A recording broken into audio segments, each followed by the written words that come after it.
If you don't mind, I'll do the invocation, and Commissioner Pickens will do the Pledge of Allegiance. If you don't mind, bow your heads. Lord, thank you so much for this time we get to share together, Lord. We're just honored to have your hand on our county. We're honored to live in this wonderful country that we do have these freedoms, Lord. We're just so blessed. We just ask that you help us to just please pass these blessings on to others, Lord. And we say these things in Jesus' name. Amen. Amen. Please join me in the Pledge of Allegiance. I pledge allegiance to the flag of the United States of America and to the republic for which it stands, one nation, under God, indivisible, with liberty and justice for all.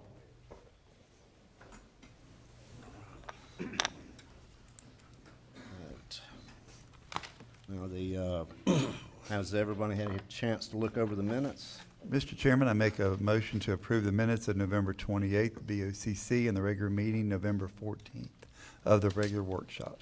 Okay, we have a motion to approve. Second. Okay, we have a second. All those in favor say aye. Aye. Aye.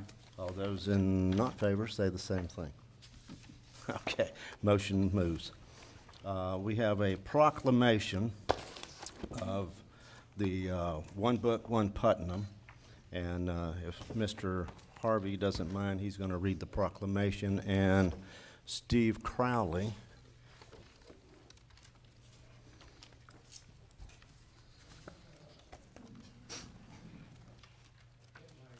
Partners in crime to come up with me.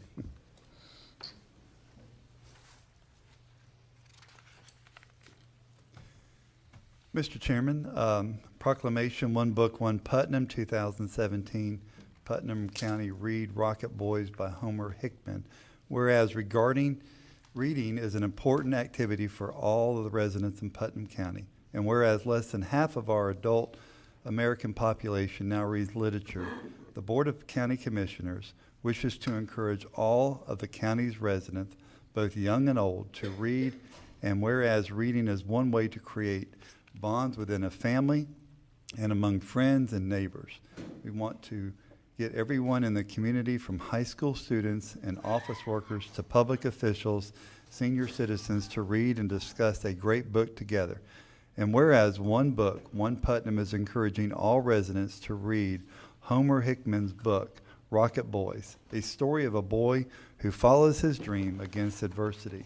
Whereas this program aims to revive reading, therefore, in support of this goal, there will be book discussions, community activities, and knowledgeable speakers. And whereas the Board of County Commissioners knows the residents of Putnam County will benefit and learn from reading this book. And whereas One Book, One Putnam is celebrating 13 years of encouraging reading throughout Putnam County.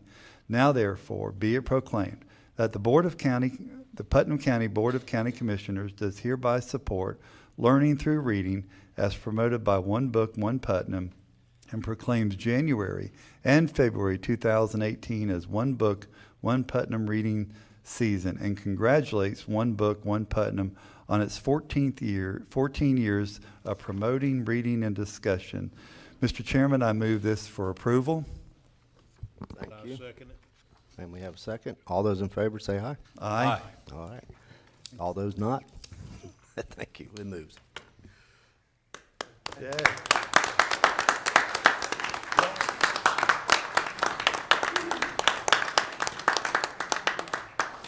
While, if I might, for just a minute, it is our 14th year of promoting reading in Putnam County. And even though I've retired from the library system, I still get to talk about One Book, One Putnam, which is just a really exciting thing. And this year we are truly excited. This is about space. This is about a young boy who, despite growing up in the coal fields of West Virginia, and has a dream and pursues that dream. We had a dream with One Book, One Putnam this year to have an astronaut come to Putnam County. So on March 7th from 7 to about 9, 6 to 8. I'm date and time dyslexic. We are really excited to have Nicole Stott coming to Putnam County. She's a NASA astronaut. She's retired. She's the first astronaut to have ever painted in space. Oh, wow. She did some watercolors in space, and one of the stories goes that she left her watercolors up there and was encouraging other astronauts to paint, but eventually they couldn't find them, so we think her paintings are lost in space now. So we just really appreciate, as always, all the support that the Board of County Commissioners give to us. I challenge you all to read the book and to attend our events. There'll be some movie showings, some book discussions, and just all sorts of fun excitement starting in January and ending up in March. So I just encourage you, as always, to be reminded that reading rocks. So thank you all very much. Mr. Chairman, if I could, Steve, give us those dates again. Yeah. It's March. She will be here on March the 7th, and that's the finale. It will be at the Women's Club of Palatka. Our kickoff is January. See, I tell you, I am date dyslexic. January 9th.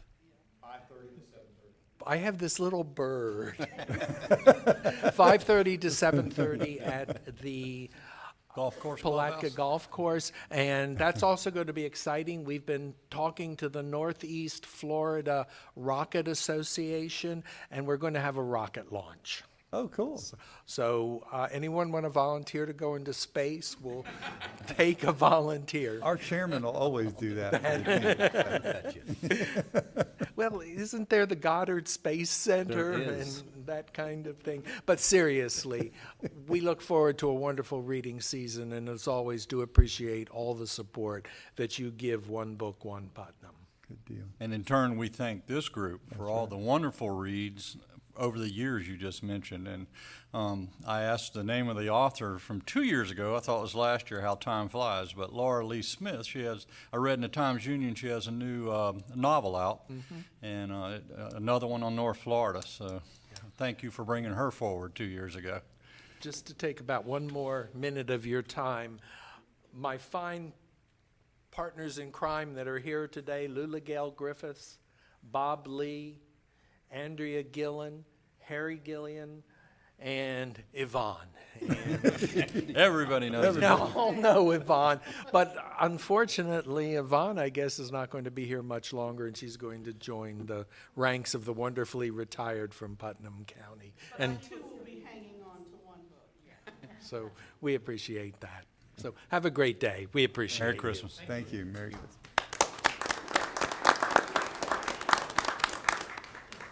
Get up here. Okay. I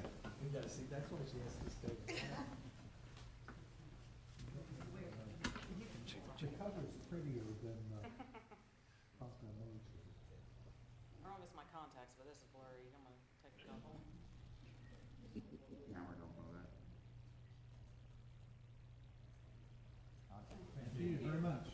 Don't sit down, Will. Where's Cheryl? Don't sit down. It's funny. Is anyone here to represent Ronnie Clark? Thank you. At this time, Commissioner Lible, if you don't mind, would you read the Morning, sir. proclamation? Go down and welcome him. Guess I'm supposed to be at the podium here Yep. or something. Yes, sir. Chairman's on his way, sir. I'm in virgin territory here. If you could, Mr. Chairman Goddard, if you introduce our guest. Yeah, I'm Bobby Clark. I'm Ronnie's young brother, Okay. the youngest of the bunch. So. Thank you for being here, Mr. Clark. And Well, thank you. It's an honor for me to be here, and I'm sure I'd speak for my sister Edith, my brother Clarence, and all the family that's gone ahead, that this is certainly a privilege for me to represent him. I know how much he loved this city and serving in Putnam County and stuff. I actually had some ties here. I actually worked at Angels in '59, and Porter fired me, so I had to go. But primarily, most of my time was spent in Jacksonville, but Ronnie and I loved each other. I was very proud of what he accomplished in his life. I know he's a very generous guy, so the generosity and acknowledgement of this city to his lifelong service in this community just means a lot to me and to the family, so. Mr. Clark, you sound like him, and your hand motions are just like his. We're glad you're here. It's a genetic thing, I guess. Well, it's a great honor I get to present this proclamation on behalf of the board this morning. Thank you for being here. Putnam County Proclamation in remembrance of Ronald E. Ronnie Clark. Whereas the Honorable Ronnie E. Ronnie Clark served as the first Putnam County attorney from August 8th, 1972 until December 31st, 1994, a total of 22 years. And whereas Ronnie Clark was a longtime resident of Putnam County, graduating from Palatka Senior High School in 1956, receiving a scholarship to play football at Florida State University. And whereas he received the Hancock Trophy given to the High School Male Athlete of the Year and later became the sponsor and presenter of the trophy. And whereas Ronnie received his Juris Doctorate in 1964 and began his law practice in a 52-year career in Putnam County. And whereas Ronnie was an accomplished golfer and was introduced into the Hall of Fame at Palatka Men's Golf Association in 1972 and organized the Ronald E. Clark Open to benefit young golfers, raised funds for Cancer Society, and sponsored and played in Pro-Am tournaments at TPC in Jacksonville. And whereas he had a very giving spirit and quietly gave of his time, advice, and earnings, helping others, and will be truly missed by his family, friends, and a grateful community. Now therefore be it proclaimed that the Board of Commissioners of Putnam County, Florida recognizes Ronald E. Ronnie Clark for his faithful, dedicated service and selfless giving to others, done, ordered, and adopted this 12th day of December, 2017. And with that, I offer a motion, Mr. Chairman. Yes, sir. Second. Okay. All those in favor say aye. Aye. All right, moves. Thank you, Ronnie Clark.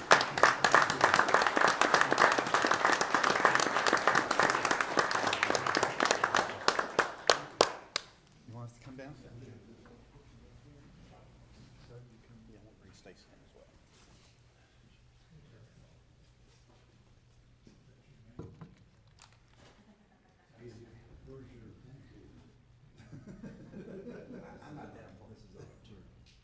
Oh, yeah.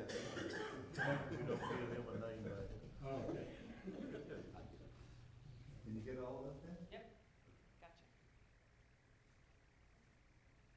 Okay, thank you.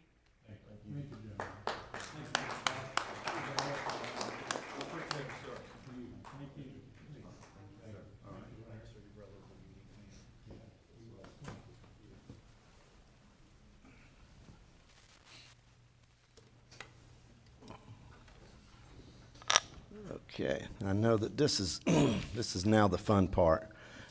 We're going to recognize a couple of employees that want to retire. I can't believe it, but they're wanting to.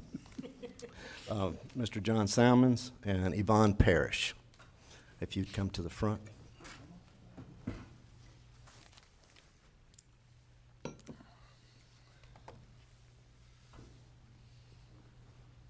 John Salmons.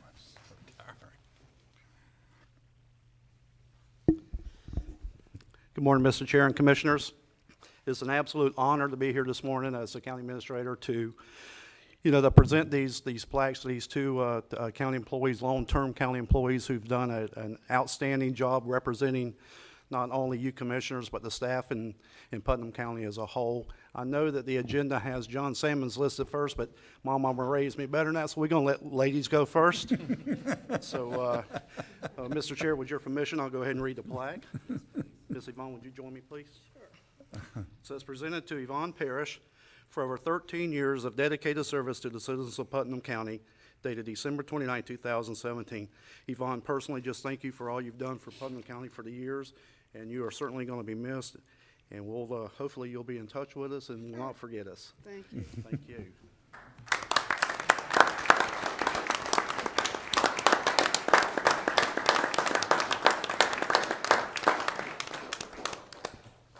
And secondly, I'd like to present to Mr. John Sammons for over 20, John, would you come forward, sir? For over 21 years of dedicated service to the citizens of Putnam County, December 28, 2017. Again, John, thank you so much for all your dedicated service over the years. You will certainly be a hard one to replace over there. I don't know if we ever will, but thank you so much for all that you've done for Putnam County. It's been my pleasure.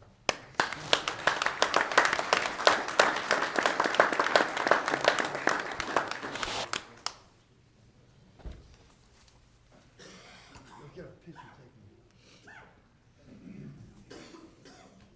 Ron and John, why don't y'all go up front?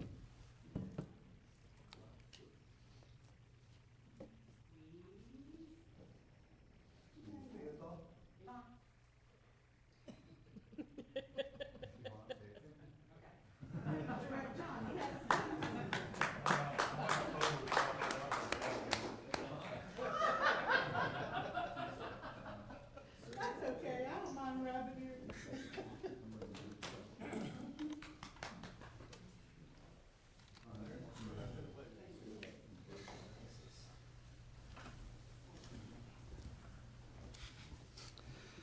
Okay, I have one more And, piece well- of business this morning. And I thought I brought my paper with me, just one second. Okay. Isn't that where your assistant hands it to you in a moment of crisis? Right. I'm gonna wing it. Oh, she did, I just dropped it somewhere. Anyway, as you know, we do the employee of the quarter every year, and I do need my agenda though.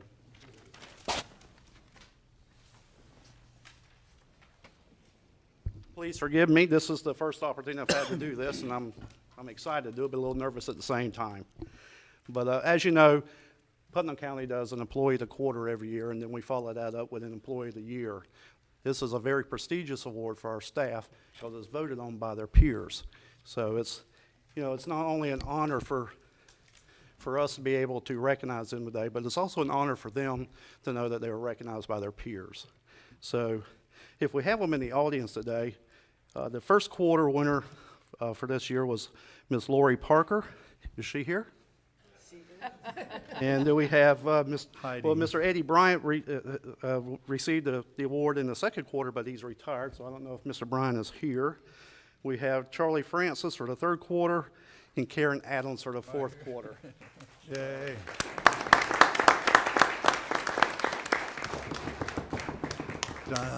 The drum roll. Yeah, again, this is just want to say thank you to each and every one of you because this is recognition by your peers, and it's nothing more gratifying than being recognized by your peers for a job Right. well done. So thank you all for all that you do. But unfortunately, as we know, there's only one that can win the Employee of the Year, and again, it's voted on by your peers.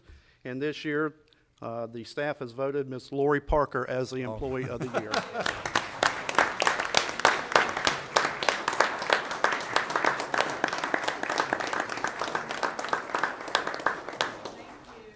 Just as a little bit of history for Lori, you know, Lori began her career 28 years ago with Putnam County. She started in all places in sanitation. And she started out as a clerk typist too. I don't even know if we have those titles anymore. It's been that long. But once she was there for about a year, she moved over to the Human Resources Department, which is where she spent the next 27 years of her career. And just recently, she was promoted to the interim HR director. So Lori's been with us for 28 years, doing great service for all the commissioners and all the citizens and all the staff. So once again, I just want to congratulate her on being Employee of the Year. Congratulations, Lori. Lori, on behalf of the county commissioners, we'd like to present you with a plaque as well. Thank you. We must have broke child labor laws back then, undoubtedly. So if we could get a photo with everybody, that would be awesome. 10 or 15. Her mother worked there too, a long time. Were you 8 when you started? Here at the same time. 7.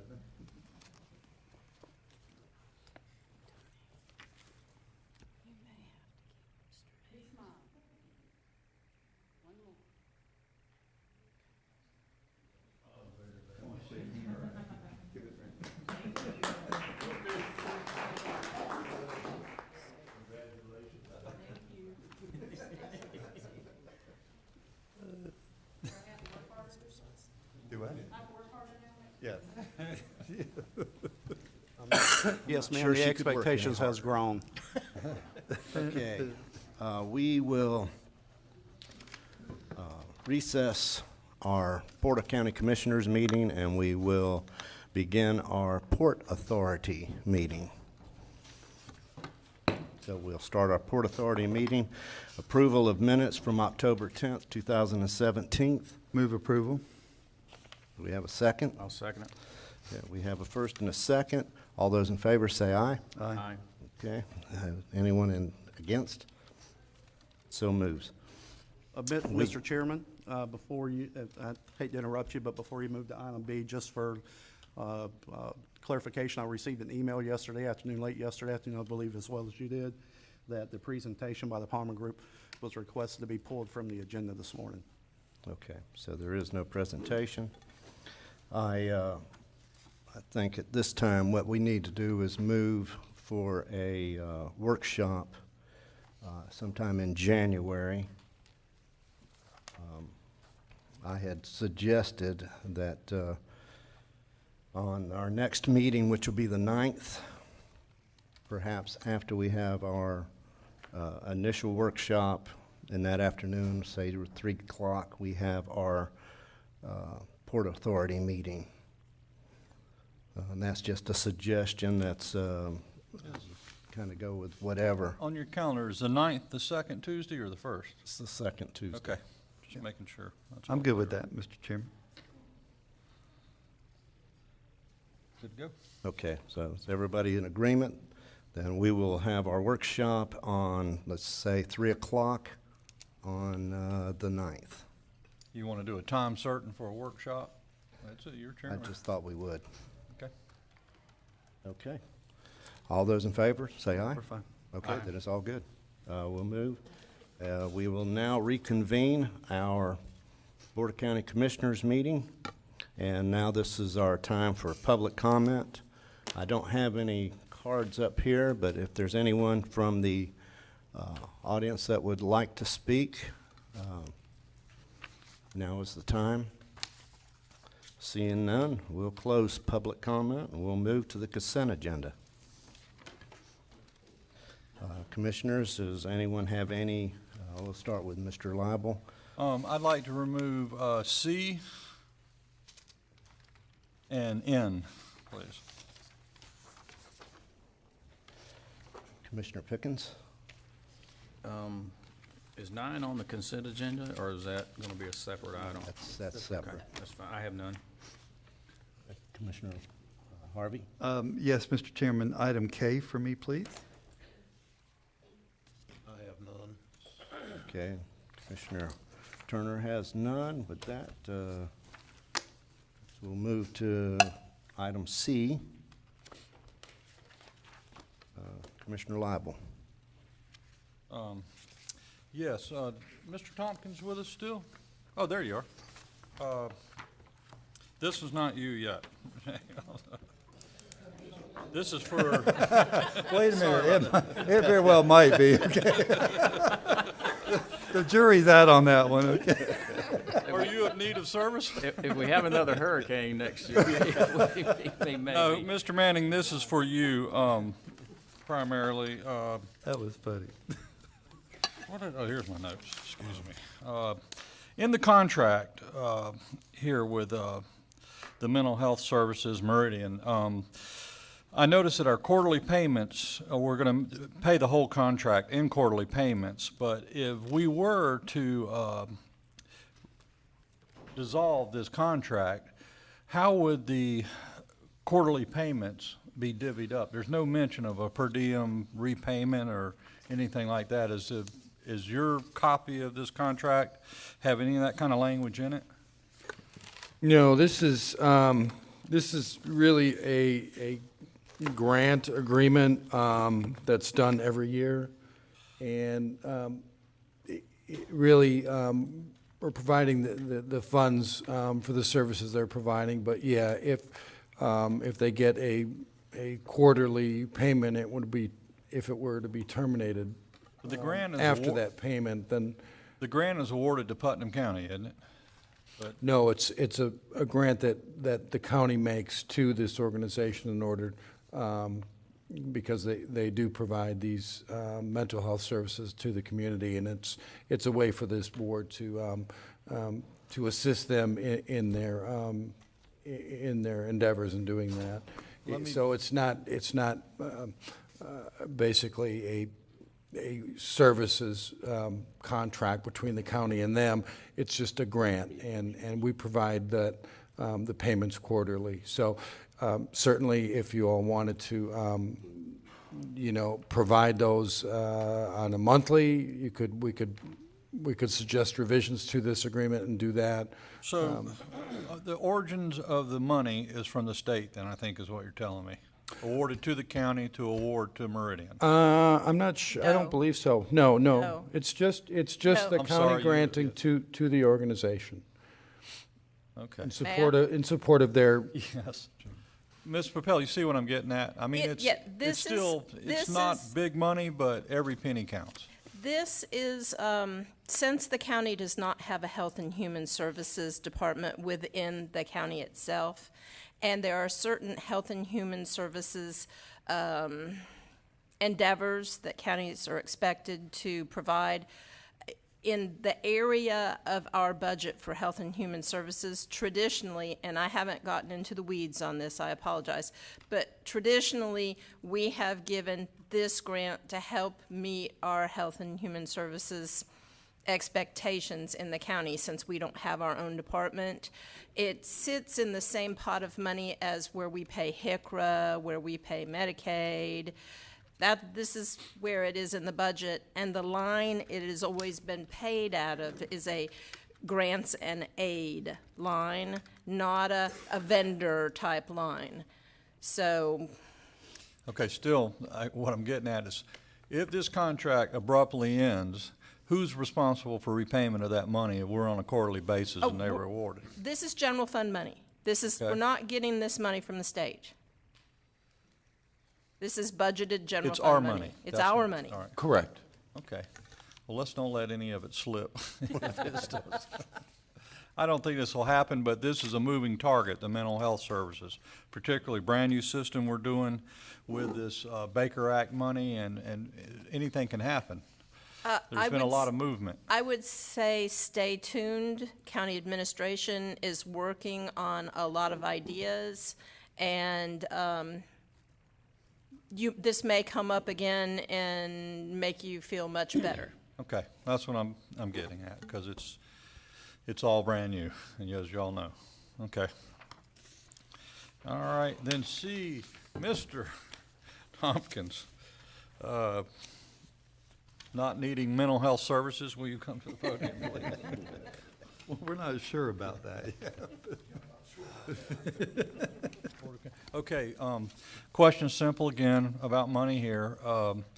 The Department of Corrections, particularly the prison in East Palatka, owed us, I guess you would call it gain time, and we're talking prisons here. Don't we have a lot of time owed back to us for rainy days, or just them missing work? I don't know how to phrase it, but. We, Mr. Suggs and I did meet with the Department of Corrections. I'm going to refer to him on that if he doesn't mind. Okay. Mr. Suggs. Thank you. Yes, sir. What you're talking about is days missed by the Department of Corrections work squad for various reasons. It could have been a medical call out, could have been a vacation scheduled by staff, sick day by staff, and believe it or not, a cold day. And we met with the Department of Corrections. We met with the warden as well as their business manager. We've had these discussions. We are in the process of maintaining our records to make sure they correspond with their records for the 3 inmate work squads that we have, with the number of days that received those services. So we can go back and revisit this conversation, not only at the local level, but at the legislative level if we need to moving forward. This is one of those contracts that it would not benefit us to not go ahead and accept the contract again this year because of the amount of labor force that we actually receive for the $57,000 that we're paying the Department of Corrections. I think we get somewhere in the neighborhood of about 3.5 to 4 full-time employees for that It's cost a of that great deal, contract. but it was a staggering amount of days they missed. Yes. We had that conversation very directly with them. I guess it's probably about 3-4 weeks ago, and let them know that we were going to be monitoring this situation. If we needed to move it up the chain of command, then we would with the Department of Corrections.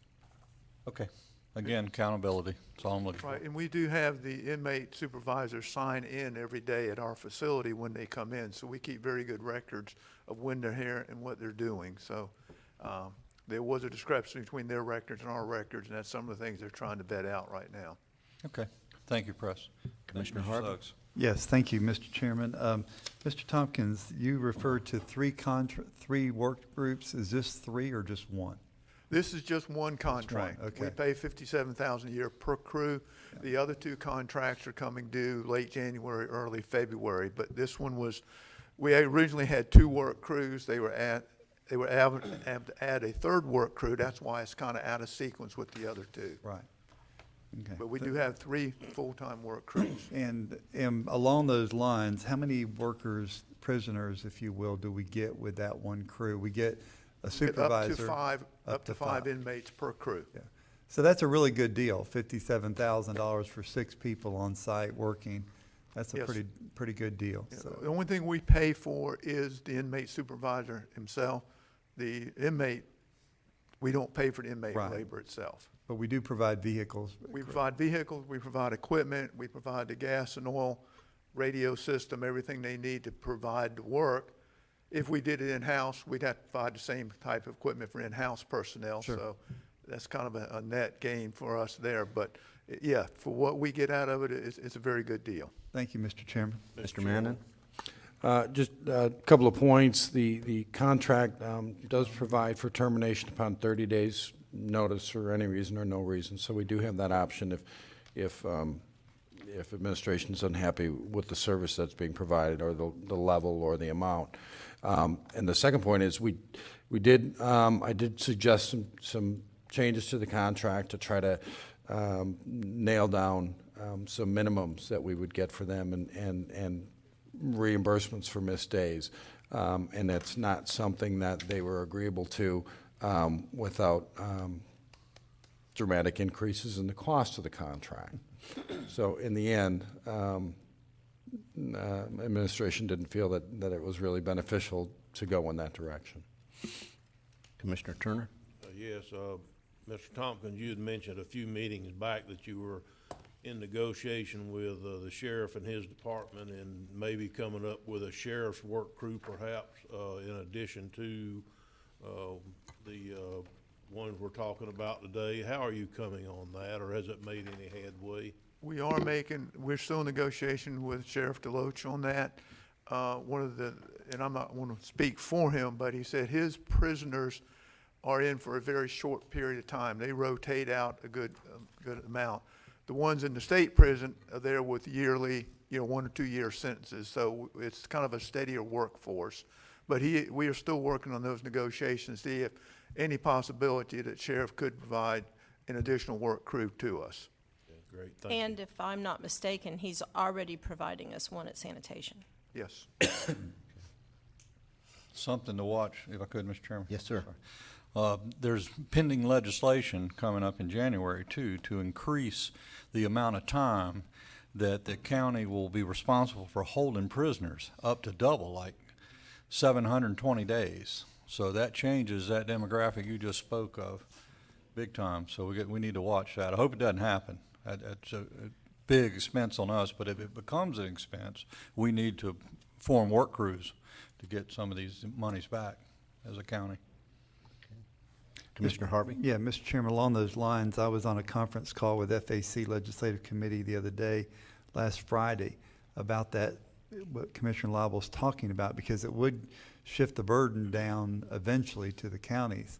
Would have to have sheriff approval, and I even suggested that the Board of County Commissioners would need to have our approval on that too, because at the end of the day, it does fall back on us. So we need to have a voice at that table when that time comes. Right now, there seems to be some reimbursement if that happened from the state, but we all know that reimbursement could go away. and it could be a cost shift from the state back to the local county. So we need to be mindful of that, and Commissioner Lible is correct about that. Thank you. Thank you, Mr. Chairman. You're welcome. Anything else there, Commissioner Lible? I'm good, thank you, Mr. Chair. Okay. I think that's it. All right, thank you very much. All right, and Mr. Harvey, you have item K. Yes, I think I want to talk about this for a minute, and Mr. Tompkins, if you could stay there. This is a wonderful partnership with Clay County and Putnam County to fix possibly Bellamy Road and Sun Garden Road. I know Clay County is looking at some development on their side of the county. Mr. Tompkins, I just want to encourage you that we need to look for development on the north side of that our county too. Absolutely. Where we're going to be on the south side of these roads, because I don't mind partnering with them. I think it's a wonderful fit, but we need to reap some benefits from that road also. And I think we will. In the long run, I think this is a tremendous asset for us to have that road as a paved road. It meets the grant criteria they want of regional development, economic development. So I think this is a tremendous opportunity for both counties to work together and get this thing going. Well, with that outer spur of that outer beltway, and the drop off at Gustafson Dairy on 17 up there, this is a hop, skip, and a jump to that area. And Mr. Lible, I'm sure, would love any type of development that could take place. And then it takes you over to Barden, it takes you back to Flora Home. It's just a win-win situation for us on this. And that was my comments in the negotiations. You're going to be at the table more than us, but I would love to see a connector to Barden Road. Yeah. On this, we'd have two paved roads. There are a lot of workforce that comes out of Barden, goes to Jacksonville to work, Orange Park. Well, that's what we're talking about. We're talking about coming from Barden Road, going down Bellamy and Sun Garden to 17, Right. which would give us an additional evacuation route also. But Yes, it that was would. one of the main things that we talked about, was having Barden Road connected to 17. That would spur development on Barden Road in that whole area, that northern part of the county. Well, Penny Farms has a very large development proposed right now too, and they're going to need those additional evacuation routes too, Exactly. which So could it easily serves come. more than one purpose, so Yeah. we're very much aware of that, and we will do our darndest to get development in the county. I just don't want to be the stepchild. I want to be partners with them. That's my We were actually taking the lead on this. We asked Clay That's County right. for their endorsement to come in to help us get the grants. good. Thank you. This is our baby. Thank you, Mr. Chairman. You're welcome. Any other comments on item K? Move approval of consent agenda, Mr. Chair. We Second. have approval and a second. All those in favor say aye. Aye. All those against also say aye. It moves. And we will now, what I have here is item 9, which is also Public Works. The award of the construction of the Drayton Island Ferry Barge. I will say on this item, since I'm the one that wrote an additional funding source needs to be identified, that all of the funding questions have been resolved and Public Works will not need to dip into any other project to pay for this. Okay, yeah, Mr. Tompkins, if you wouldn't mind, just tell us the progression on this and then what's going to happen with that ferry, the existing ferry, after the completion of this project. That's a long question. Yes, it is. No, this Drayton Island and Fort Gates Ferry, they're kind of intertwined together, and we've been working on these things for years before I even started. But we got DOT money to build a new barge for Drayton Island. And we went through all the things, and we originally put this out as design build. And it was decided the design build really wasn't the proper venue to get adequate bids on it. So the county hired a naval architect, and we actually designed a barge to meet all of the DOT standards it needs to be for weight, size, width, and length, and draft, and everything else. And we dealt very heavily with our boat captain out there and with our naval architect. So we came up with the design, and that's what we bid out. Unfortunately, the bids came in considerably higher than what we had budgeted. So that's when Ms. Papel and I, and she did the majority of the work, sat down and figured out how we could pay for this. But Metal Trades out of South Carolina was the low bid by a considerable amount. They came in, I think, about 174. The next lowest bid locally was 212. Then we had another bid at 240. So that's where we stand with it. But the barge will enable us to carry more heavier equipment, more equipment over to Drayton Island. The existing barge that's there now will be transferred down to Fort Gates, and that barge will be used down there. The terminals on Drayton Island side and the mainland side, are being done solely through DOT. They're in the process of designing that now. We met with their designers a couple of times. They're probably at about 60, 70% plans right now, but that is fully funded by DOT. Barge landings are in the process. The new barge is in the process, so that should all come together. Then we're down taking this barge to Fort Gates. The Fort Gates terminal on the Fort Gates side, our land side, is actually, I think, going out to bid here shortly, so we should have that in progress at the same time everything else is going. So according to our grant, we're supposed to have everything completed by September 30th, 2018, and we feel very confident we will meet all those requirements and have the grant satisfied. I hope that answers your Took care question. of it. Thank you. Mr. Chairman, Yes, sir, Mr. Turner. while I have no problem with what we have before us today, I think that what's gonna happen after that barge is built needs to be workshopped again. Because I think a lot of this has been assumptions, and a lot of this is, I think that the current structure we have, if I'm understanding correctly, is that the insurances are being paid for the Fort Gates ferry by Mr. Hackett, I think his name is. Is that his name, Right, Bill? yeah. Right, Okay, Dick so, or Hackett. Commissioner Pickens? Yes. So, if Mr. Hackett's paying the insurance now and he owns the whole operation, if we send our barge down, or our leftover barge that's gonna go down to Fort Gates after we build a new one for Drayton Island, then what's gonna happen is we're gonna take on liability for the new operation because that barge is gonna belong to us instead of having somebody else do it. And I'm not so sure from the workshops that I've seen so far on the Fort Gates barge, I don't know that we own the land on the sides of it to hook the thing to. So, you know, it's different if we're helping somebody by, basically, if I'm understanding correctly, all we have invested in Fort Gates right now is half of the insurance or something that we helped Mr. Hackett pay. And that's all we have invested, and we're gonna go from that to owning the barge and having the liability, not owning the sides. I mean, there's just a lot of issues here that are coming up that I think need to be resolved before we just automatically send the other barge down to Fort Gates. Or at least that conversation needs to be had. There's just too many items up in the air and too much liability that we're fixing to take on that we didn't have before this happened. So, like I said, while I don't have any problem getting DOT to build a new barge, I think that's where the end of my support today is gonna be, cause I plan on voting for this, but that's the end of it, is gonna be what's on the agenda for today, not all the other things that may or may not take place on the other Fort Gates one. And I have no problem with us taking that to a workshop. Mr. Manning, I think these are several legal issues that I can't resolve, so I think a workshop probably would be an appropriate venue to take this to. Thank you. Any other comments? Mr. Chairman, I have a couple. Press, we discussed a little bit yesterday, but what was the amount of, that the ferry will carry now? It's over above what the 70,000 pounds. 70,000 pounds? Right. I think right now they're at about 35 or 40 at most.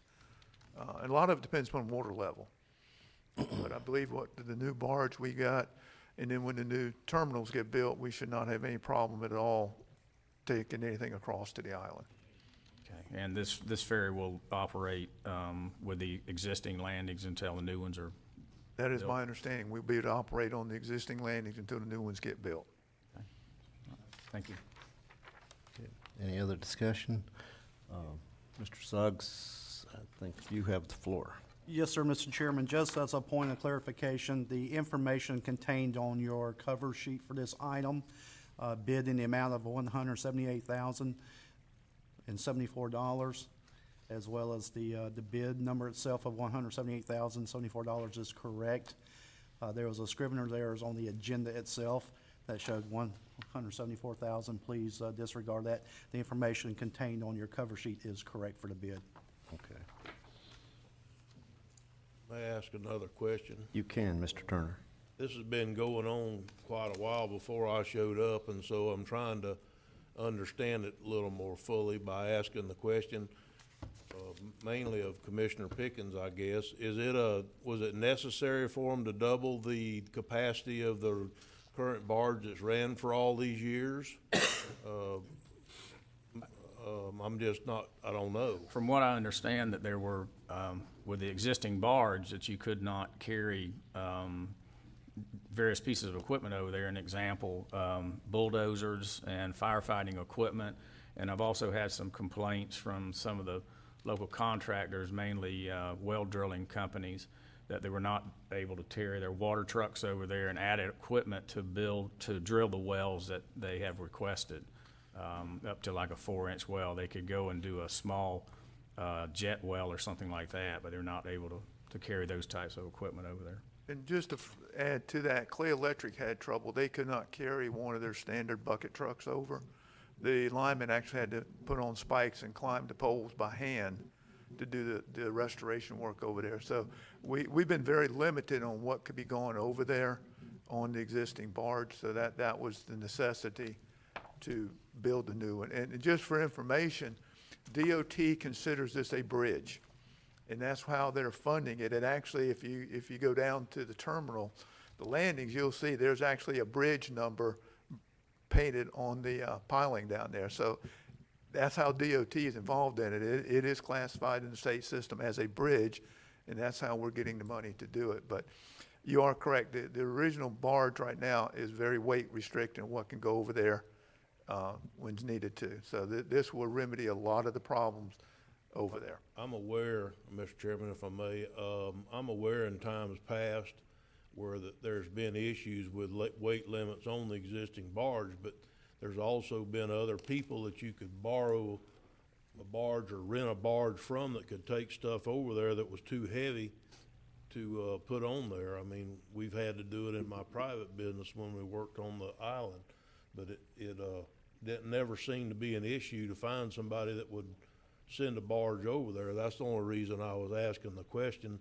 Do you think it's needed enough, and in an emergency situation in order? I mean, this ended up costing us some money, didn't it? Yes, sir, more it than the DOT. Approximately how much more did it cost? I'll refer to Ms. Popel for that if I could. Over the grant, how much did it cost? The entire grant had a 20% match. That includes terminals, barges, everything. When everything's said and done, the total cost to the county will be something less than $400,000. And that DOT? the DOT Cost us $400,000? Part of that is the 20% match for the grant itself. Okay, I get that, but what we're doing today is 174. what we're doing today is going to cost us somewhere in the vicinity of $80,000. Right around 70, I believe Okay, was the 70. number. This slice of it, but it's all BPP money, and it's all already been plugged in. Well, Mr. Chairman, if I may, just because it's BPP money doesn't mean it's county funds. BPP money was designated to pave roads. Well, this I get is it if we're one gonna of their use roads. some of it for Yeah. amenities and we're gonna take it here, but I don't know that I understand the answer to your question. How much is it costing the county over and atop whatever the state's paying? There's a dollar figure. Somewhere between $375,000 and $400,000 for the entire grant, For us. which includes the landings, it includes the barges. You'll have to tell them what all it includes. It includes the Drayton Island landing, includes the Drayton Island barge, and it includes the Fort Gates landing. So there's three components of the grant. The original grant was $2,020,000. DOT has increased that. They've given us several supplements on it. So it's up now around 2.1, 2.2 million for the total grant with those three components. The barge is only one component of it. And that's what we're here today for, is that one singular component of that total grant. And out of that total, the 174, DOT is going to pick up almost 100,000 of it, and the county is going to pay the additional 70,000. So this grant isn't 178,000 today. It's basically a piece of 2.2 million that's going to cost the county 400 and something thousand dollars, 400,000. I mean, I know you, in generality. Yeah, in generalities, 400,000 would be a good. So, okay. Commissioner Harvey? Mr. Chairman, along those same lines, so if the grant was $2 million and we have a 20% match, that's the $400,000. Correct. That we're dealing with. So we would have to deal with that no matter what at Yes. that point. And a lot of that work's already done. A lot of that exposure is behind us. It just, Okay, so my question to you is, as the grant has been, additional funds have come in, does that mean our 20% follows those additional? Yes, sir. Wow, Exactly. okay, all right. but the additional funds that have come in are like 10 grand and 10 grand. They're not 100 grand I and guess 100 my grand. heartburn goes back from day one, then when the commissioners voted on approving a grant for that, you know, they dedicated X amount of dollars based on the 20%. Well, that 20%'s grown exponentially right now. So, because the grant has grown. Well, it hasn't grown exponentially. What our original grant was 2 million. The next supplement was for $11,900, and the third supplement was for $9,300. Okay. So it's only grown by 20 grand. Gotcha, okay. Thank you, Mr. Chairman. Yeah. Any other discussion? So, just one more Okay, thing, go ahead, Mr. Mr. Chairman. Turner. So have we repaired the two sides of Drayton Island yet, or are there still damages left from the hurricane? No, Once we build this barge, can they hook the boat to it and start pushing it? Yes, sir, they can. We did some repairs on the Drayton Island side about a year ago. We did not have any damages basically from the hurricane.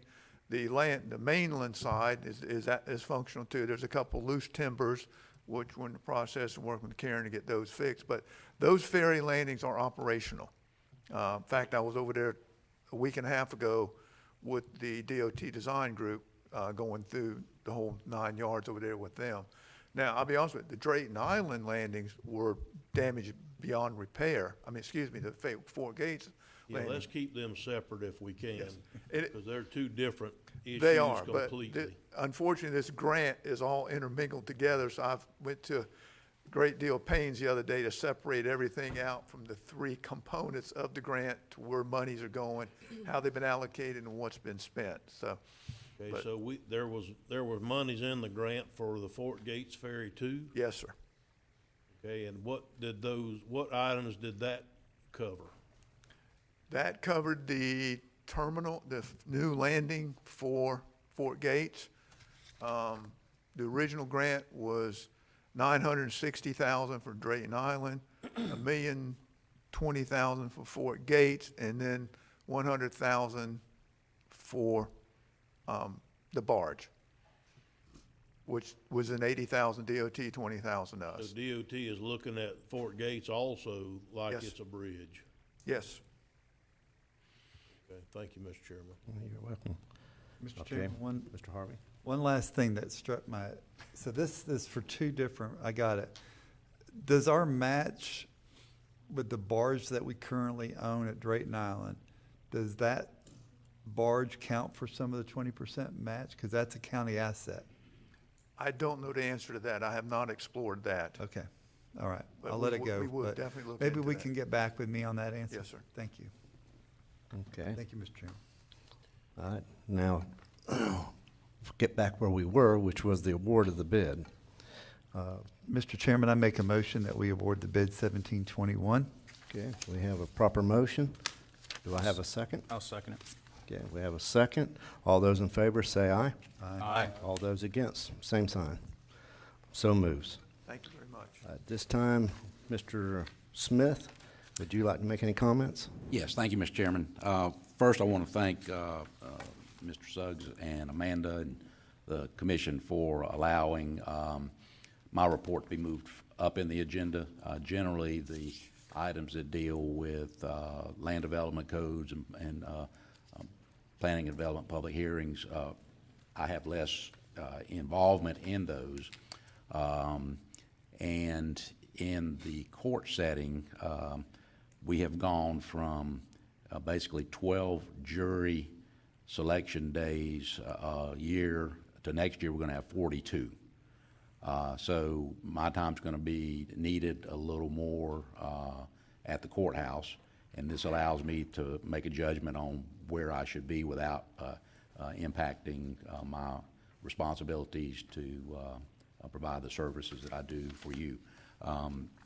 So what I wanted to mention today, and most of you probably already know this, but I do want to announce that on December the 5th, we received reimbursement from FEMA for $1,061,000. And I do want to thank this commission, and particularly Commissioner Harvey, who really raised this issue some months ago with the powers to be that were influencing this and have had these resolved. There still is about $150,000 that's still owed. In addition, there is a list of projects that were submitted to FEMA for reimbursement, but those projects have yet to be worked and completed. So those are still projects that need to be resolved sometime moving forward. But just like these, the county has to expend those dollars up front, complete the project, and then apply for reimbursement. And the federal government pays 75%, the state pays 15%, and the county covers 10% of those costs. So, for example, the Veterans Park in East Palatka at the foot of the bridge, that's, I believe, a little bit over $1 million estimate to repair that.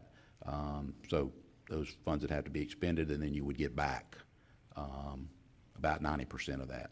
So there still are projects that can be worked and are eligible for FEMA reimbursement. But all of these were for debris removal, and so those funds would be then allocated back to the sanitation fund. So that helps currently with the costs that we're going through with the debris removal from Irma. So these were from Matthews.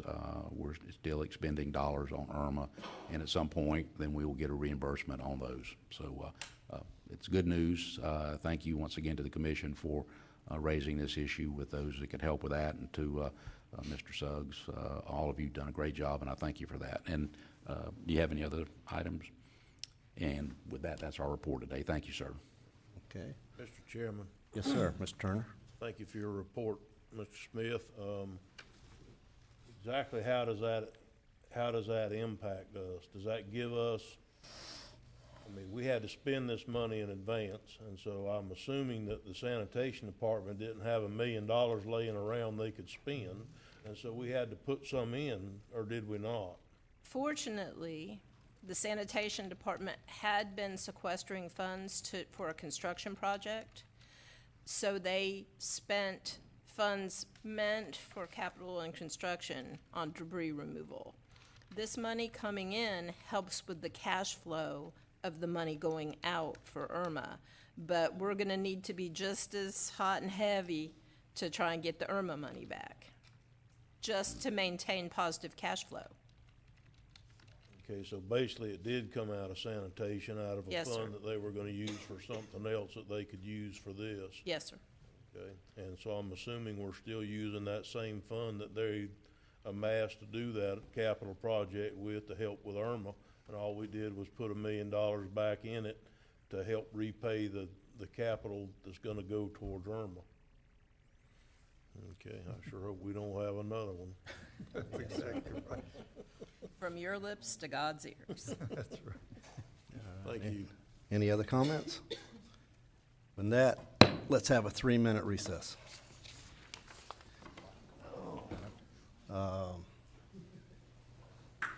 Public Works Resolution for 2017 Uniform Method of Collecting Non-Ad Valorem Special Assessments.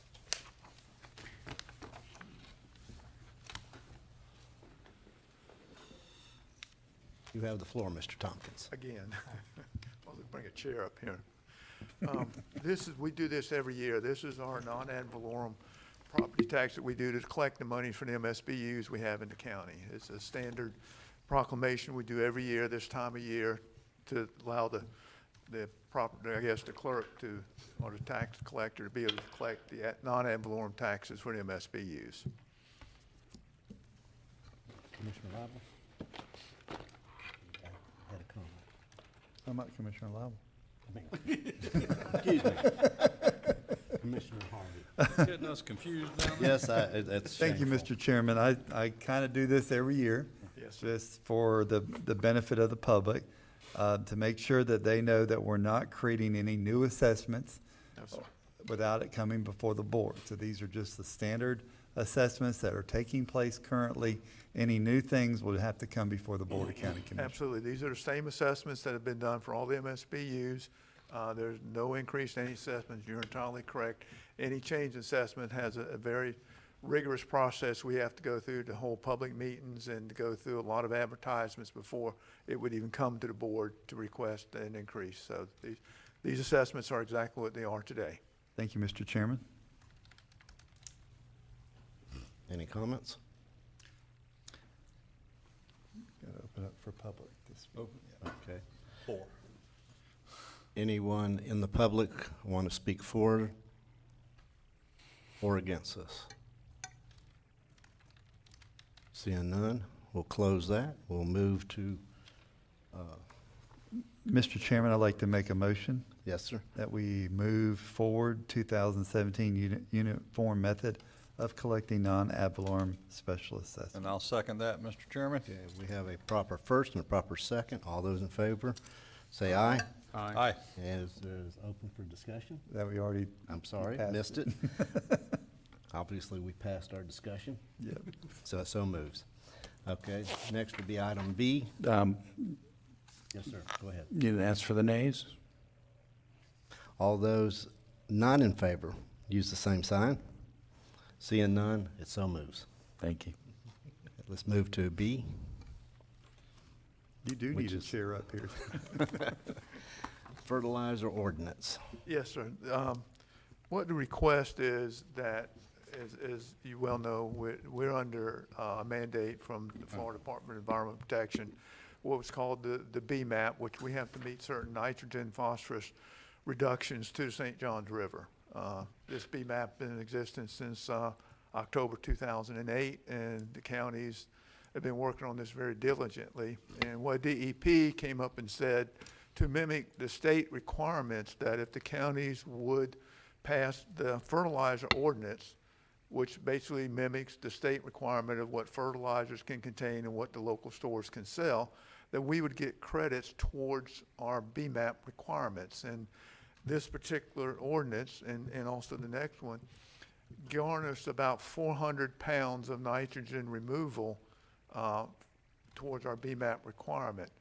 And this, like I said, it's already following the state statute anyway, and so we're getting some pretty good return for having this ordinance on our books. Home Depot and all the other stores around are still selling the fertilizer that meets this requirement. So that's what we're asking today, is to have this ordinance put on our books so we can actually get credit for things that we're already doing.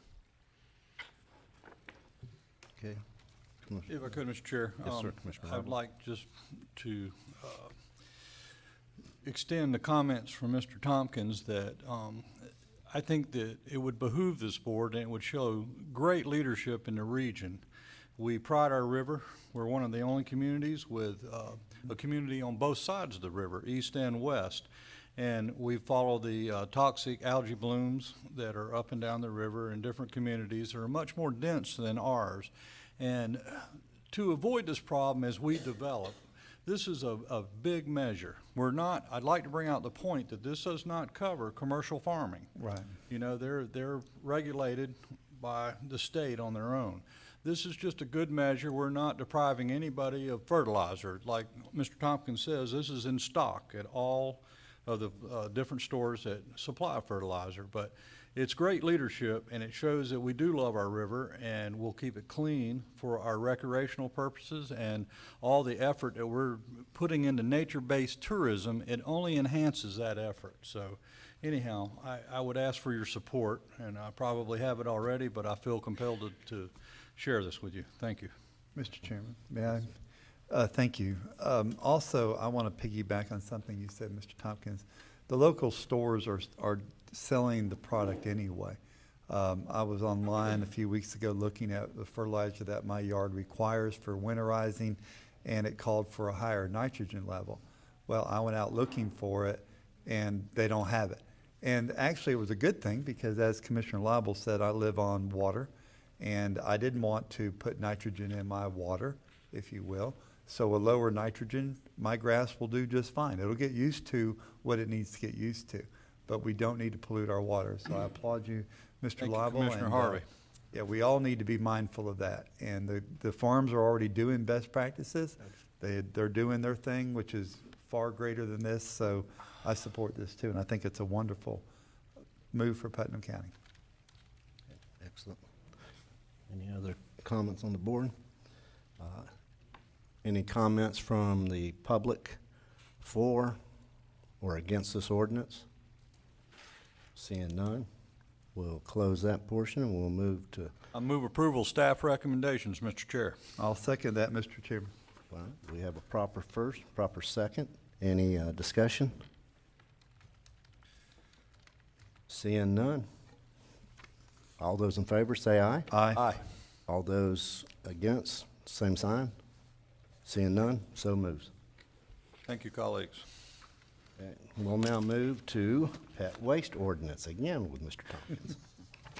Hopefully this is my last one today, but here again, it's along the same lines. These are DEP state requirements. These are the ordinances that the state had passed down to us and asked us to enact.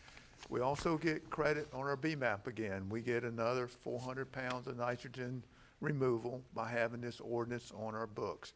It is not intended for the homeowner with his dog or pet on his own property. It's not intended for the farmer that's got 200 acres out there. It's intended to common areas, road rights of way, are areas that are open to the public that people would do the right thing and pick up after their pet. And that's basically what this ordinance says, is that we would have this on the books to be able to do that people would go and pick up after their pets in public areas. We're not talking about on private property whatsoever. It's not any infringement on the farming community or on, taking your dog out in your own backyard. But like I said, we do get credit towards our BMAP, which is a tremendous asset to us right now. These BMAPs are, like I said, we've been working on this since really before in 2008 was enacted. So it's been many years we've been working on this to reduce the algae blooms in the river and keep our rivers healthy. So this is just another step, another tool in the toolbox to help us meet that requirement. Mr. Chairman. Yes, sir. Go ahead, Mr. Turner. When this went to workshop, I was opposed to it then. I spoke against it.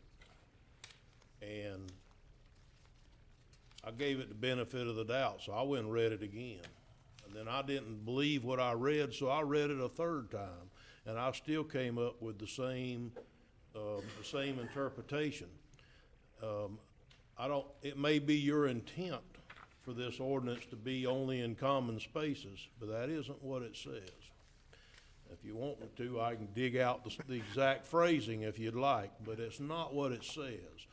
It basically, what this is going to turn into is not what it's intended to be. it's gonna turn into, if I'm mad at you and you're my neighbor, all I've got to do is take a picture of your dog using your yard for waste or your domesticated animal for waste, and I can call code enforcement. And if code enforcement can find that waste, then they can write a $100 fine, because the fine is also laid out in this what it could be. Now, I went along with the fertilizer ordinance, no problem. I think that's a great idea, because it's accomplishing what we're trying to do. It's actually accomplishing not letting nitrogen into the waterways. I get that. I don't see where my domesticated animal uses for his waste is gonna help the river in a lot of different ways, or help something. The only thing I see about the way this is worded is, like I said earlier, if my neighbor is mad at me, all they got to do is call code enforcement, and I've got a $100 fine. Now, I'm not gonna vote for this. What the other commissioners may vote for is up to them. But I'm telling you right now, I cannot vote for something that I feel like is nothing but just something to fight over in code enforcement, and gets very little done other than pick a fight. Mr. Harvey? Thank you, Mr. Chairman, and I agree with Commissioner Turner. In the workshop, I was finding this almost hilarious that we were going to try to pass an ordinance that there was no way we were going to be able to enforce. Plus, we have a active hunting area here where they use dogs, and believe me, those hunters are not going to follow behind those dogs. And I find that this is too burdensome, and again, as a conservative, I'm not wanting to pass an ordinance that there's no sense of enforcing, period. So I stand against this. Mr. Chair? Yes, sir. Go ahead, Mr. Pickens. I actually voted to move this forward, to research it a little more. And when I was discussing with press on a number of agenda items yesterday, I told him I wasn't really where I was on this, but I agree with the other two commissioners. I believe that this will be problematic as we move forward if we were to approve this. So. I think it needs further scrutiny also, and you know that I am pro waterway, lake, and river, but this is too vague. Mr. Tompkins, we do have a big sporting hunting community, and they're right. We have to tailor and customize one to fit our community. I'm for it, but not in this language. Mr. Chair, if it Yes, sir. may be Go agreeable ahead. to the board, maybe we could table this item, and I could get with Mr. Absolutely. Manning, and maybe we can look at the language and kind of tailor the language more to Putnam County than what the overall state language is. And I have no problem if we would table it today and possibly bring it back late January to another workshop and have revised language in it. Mr. Chairman? Yes, sir. Go ahead. Personally, I've talked about this issue just about as much as I want to. I don't think that whatever you do is gonna make it any more palatable or any better, because in order to pass the muster and get the DEP credits, we have to make it wide ranging, and we can't just say if it's in common spaces or if it's right next to the road in between on the county's right of way, or if you do that, excuse me, it would be the same as saying that you can only do the fertilizer ordinance in certain areas, where instead of just anywhere where there's water, which would have taken all the teeth out of it and made it worth nothing. So personally, I don't think we need to talk about this anymore. I don't really need to workshop it unless Mr. Tompkins can tell us that it is an absolutely significant amount of credits that we're gonna get. I mean, significant in the overall thing. Then personally, I've talked about the pet waste ordinance enough. I concur. If I may answer that question to Commissioner Turner, the monetary value we get on this is about $25,000 a year in perpetuity. These B-maps do not sunset. They're here forever. So this is approximately about $25,000 a year that we're going to be forgiving. We're not going to get that credit. And it does go towards our B-map requirement. So that's the only thing I can tell you. I don't know how we can determine if that's significant or not, but it is worth about $25,000 a year. Okay. Just a second. Commissioner Lible? Mr. Harvey was first. Okay. He had his hand up, you didn't see. Mr. Tompkins, but there's other ways to get those credits, and we can. Oh, absolutely. We can There's other expand ways. other areas that we're currently doing now, and we can receive more credits. So it's not like we're gonna give it up. We just need to make it up in other areas. We will make it up in other areas, and, Right. and rather than receiving 25,000 in credit, we're gonna have to spend $25,000 to get those same credits. Well, not necessarily. We're fixing to take off the septic tanks off the river down there. That's gonna give us BMAP credits. Yes. So there's things that we've already done, this board has done. I agree with you. There are things we proactively are that- doing to Right. meet our So BMAP requirement. I don't want the public to think we're giving up 25,000. That's not the case. While $25,000 is an awful lot of money, it's not enough for me to hear the first guy that comes in and gets, code enforcement fined $100 because his domesticated animal put his waste in the wrong spot. So I realize it's a lot of money, and I'm not trying to trivialize that, but do we really want to put something that intense on our books? Commissioner Lible? I think that the $25,000 is real. I don't want to differ from you, Mr. Harvey, but it is real. And I am not as afraid of a workshop conversation that would discuss the minimum requirement to abide by this law, this request.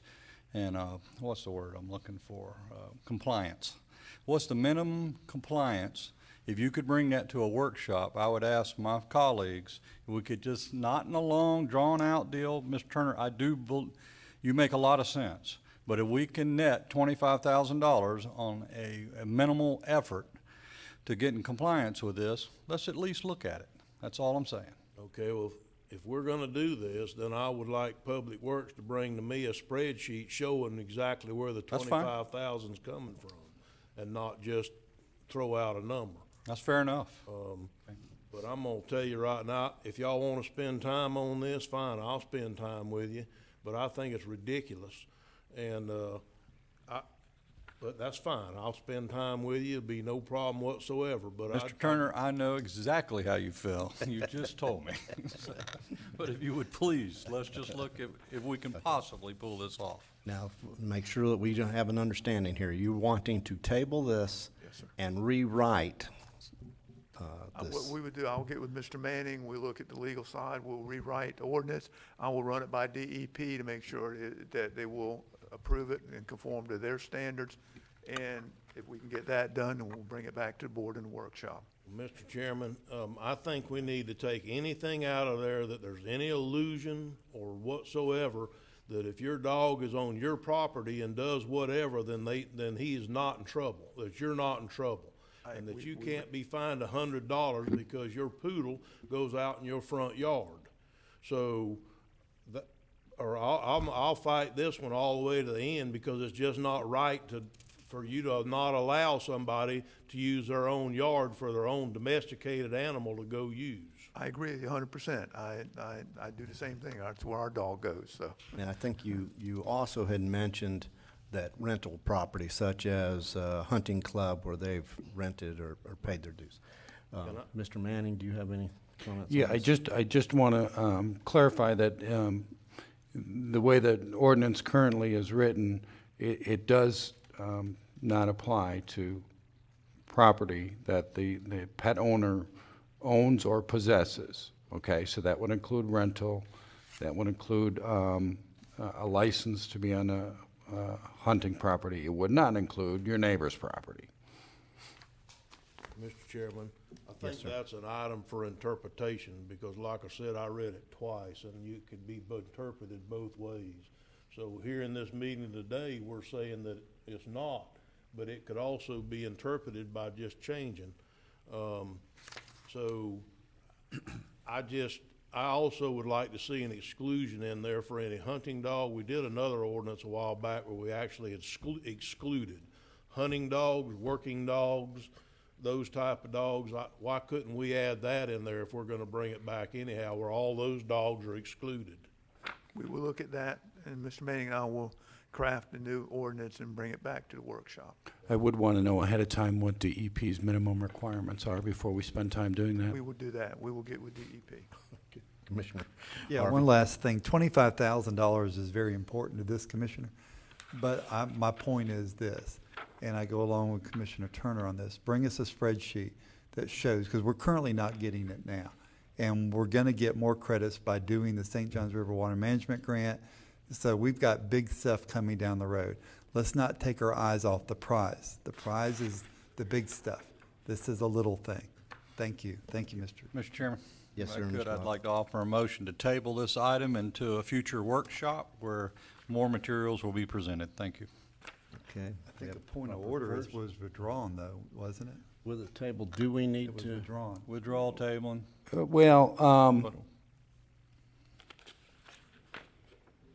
Mr. Tompkins. I think you can handle it either way. I mean, it really is. I heard table. One way or another. Certainly, if he's wanting it, he asked that it be tabled. Certainly, a Asked it to be motion to withdrawn. table it is fine. I'll change my wording to withdraw with a remaining future date for discussion and new information presented at that time. Okay. Okay, all right, so we have a proper motion for withdrawal. Do we have a second? I don't know it needs that. It If he doesn't need it. withdraws, it doesn't need Okay. a motion, Mr. Chairman. Then it so moves. The only thing I ask, please, is if, when you go back and look at, from DEP, and you go back and do all that, don't bring something back that's like this again that's gonna just cause problems. No, sir, I agree. We will make sure it doesn't cause you any Chairman. heartburn on this. If I could, Yes, sir, counsel- Mr. Lible. If I could address council. Mr. Manning, do we need a motion or just simple withdrawal? You don't need it. I mean, if he's withdrawing it, he's withdrawing it. You certainly can make a motion. Okay. All right. Will do. With Mr. Suggs bringing it back to a workshop at a later date. Okay, all right. So Okay. there is just no need for a motion. We can I am, close. I'm good to go, Mr. We'll Chairman. close on item Sorry. C. Thank you. And now we'll open with item D, which is legal. Commissioners, this item is one that we've discussed previously in these board chambers. This is a change to the boating restricted area ordinance. It was advertised for prior public hearing at that point. You requested that it be moved to a workshop. It was discussed then at a later workshop. And what you have before you today is a revision to the ordinance based upon the direction given at that workshop. The revised ordinance, I've added a reference to hazardous debris floating in the waterways, often submerged, as a hazard. And we've also expanded upon the areas where the no-wake zones would be in effect. The area in Dunn's Creek was expanded both directions. And we added the area within the St. Johns River in the Willaca area between channel marker 49 and channel marker 46. If you all approve this ordinance today, it would then need to go to the state, as we discussed at length, for their approval in both areas, and for part of the area in the Willaca area. An interesting fact: the town of Willaca, when it was incorporated by the state legislature way back when, they actually, the state, gave control of the St. Johns River to, I believe it was the center of the channel, I'd have to double check that, but to the town of Willaca in those areas where it abuts the original town limits. So to the extent some of these areas fall within the town of Willaca's jurisdiction, we'd need their authorization as well. Interesting. Okay. have any comments on Yes, I this? do. So, Mr. Manning, with your last statement that we need the jurisdiction of WILACA to ratify this, what do we do? Once. 2 steps? Go ahead and pass it, and then and then I'd send it down to them to have on their agenda as to whether or not they would ratify it, approve it.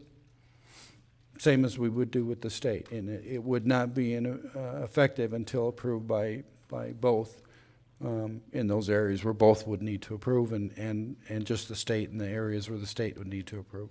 I'd like to bring up the fact, too, that the premises of this ordinance is the overflow of septic tank systems. But if, in the case of Dunn's Creek, we have infrastructure coming that will relieve that, what does it do to this ordinance then? The premises changes, we won't have that problem, and we still have the non-standard bulkhead problems, and there's no language concerning that. I mean, I'm a little concerned with that.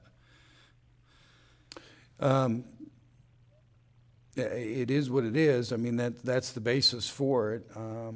If there's additional bases you'd like to have in here, we can certainly make those changes, but this is all the direction I've been given. Well, I think that the problem, the lack of building codes pre-1992 has probably created much of this, but at some point we got to start somewhere as a community to rectify the problem. I mean, we have substandard bulkheads all through that creek area, and we're only going to see more use in the creek area. So I would have liked language in there around that, because this ordinance has lacked teeth, or, you know, it's been problematic. And I thought that, you know, the real problem is the bulkheads. You know, Well, and this ordinance isn't designed to address bulkheads. That would certainly be a land development issue and building code issues. If you wanted to have requirements for bulkheads, that's a completely different Mr. subject. Powell with us today? Yes. Mr. Powell, come on down.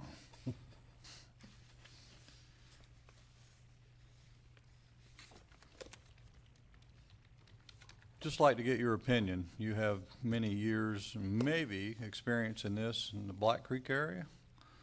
Tell us what you feel. On Black Creek? Up here, how does it here. apply? Yeah. No, not Black Creek. Yeah, I was gonna say, Black Creek's here, but they've that's had the flooding same problem. nightmare. All along Dunn's Creek, we had a lot of flooding issues, and it's more than just bulkheads. It's a lot of things that were. Getting that microphone, if you. It was a lot of things put in back in the '80s that are too low, but it's all in a flood zone. So a lot of the bulkheads are failing that you see down there. There's no tiebacks on them or anything. So there are issues there. In a lot of areas, not just Dunn's Creek area itself. How will we best address it as a community without implementing speed zones is where I'm going with this, if y'all had figured it out. We're known for our wide open blue ways and the ability to run a boat at high speeds, and I think that has merit when it comes to tourism and many other things we experience, our bass tournaments. As a lot of the properties are being changed out, they're meeting the new flood requirements that are taking them out of the hazard. Yet you do have site-built houses that are below, that are repetitive loss homes. FEMA would like to see them go away. Mr. Chairman, whenever Commissioner Lible and them are done, I'd like a. Okay. Go ahead, Kevin. So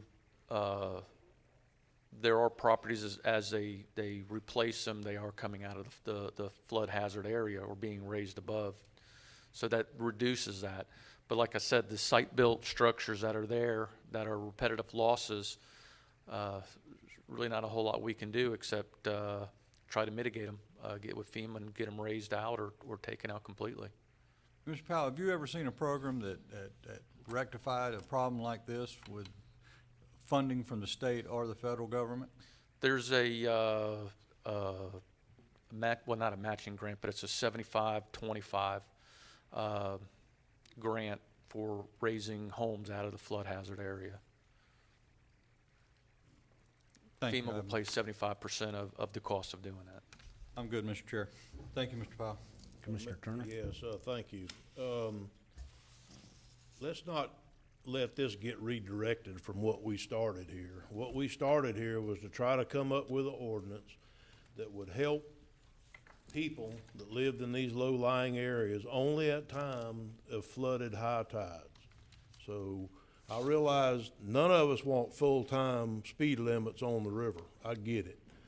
But when the thing floods,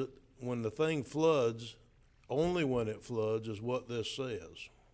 So I haven't changed my support from it one little bit, because every issue that Mr. Lible and the building official came up with, I guess planning director and building official, came up with, are issues that are valid, but they have nothing to do with what we're trying to accomplish here today. If we could wave a magic wand and make all these houses be 3 foot taller or do whatever, or if we had a state grant or a federal grant that we could get to come in here, we can still address that. It's no problem whatsoever.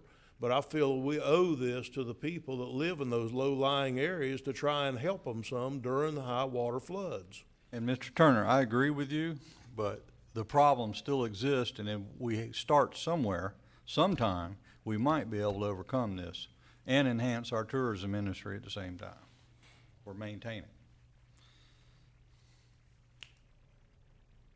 That's all. Yeah. Mr. Chairman? Yes, sir, go ahead. I think Let me go Mr. first. Hopkins was first. Oh, I'm sorry. I agree with Commissioner Turner, is that, yeah, these will definitely be temporary, only at over the flood level. But I do believe we owe it to our citizens to try to do something to alleviate their issue of water coming into their house because of a boat on a plane. So they will be temporary, because I'm definitely not for permanent no-wake zones on the river. And to legal counsel, if the town of Willaca chooses not to adopt this, can this move forward with the Dunn's Creek ordinance, and it just dies in the Willaca area? Yeah, I mean, it wouldn't be enforceable in the Willaca area.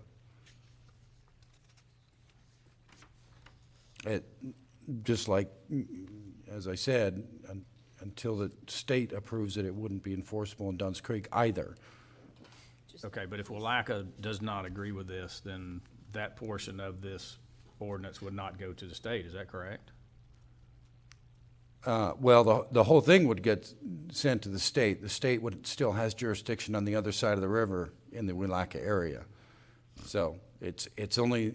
Yeah, it doesn't do any good on the other side of the river, so. Yeah, I mean, a wake on one side's a wake on the other side. Yeah. You know, a wave moves until something stops it.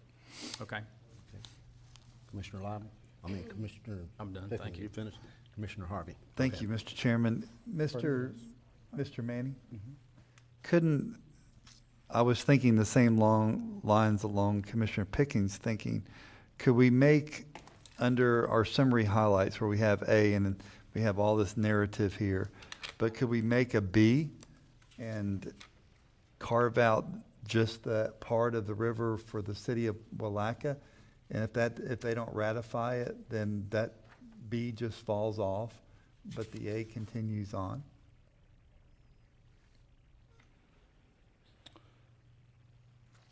I know you're, Well, I mean, because I don't want them to say, no, this whole thing's dead because we don't agree with well, that. it's just unenforceable as to the portion that they don't approve. Right, It's still enforceable. okay, all right. But Well, I think- again, I mean, I'll do whatever you want. Yeah, I know. mean, we can have a totally separate. No, this is fine.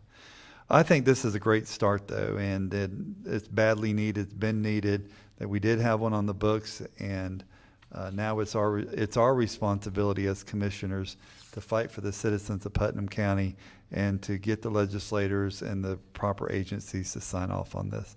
So I fully support this. Thank you, Mr. Chairman. Any comments?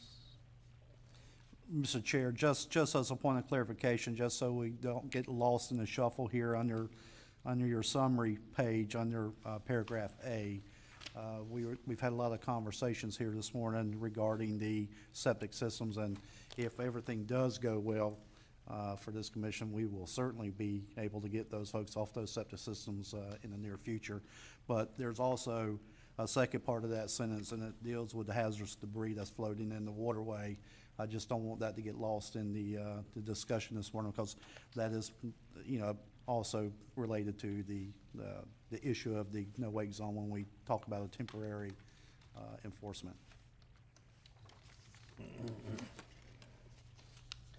All right, Comment. at this point, we'll open up for public comment. All those, anyone wanting to speak for or against this ordinance? Seeing none, we'll close that, and we'll open for a motion. Mr. Chairman, I move that we move this ordinance forward. Second. We have proper first, proper second. We have Further open for discussion. I would like to have some. Thank you.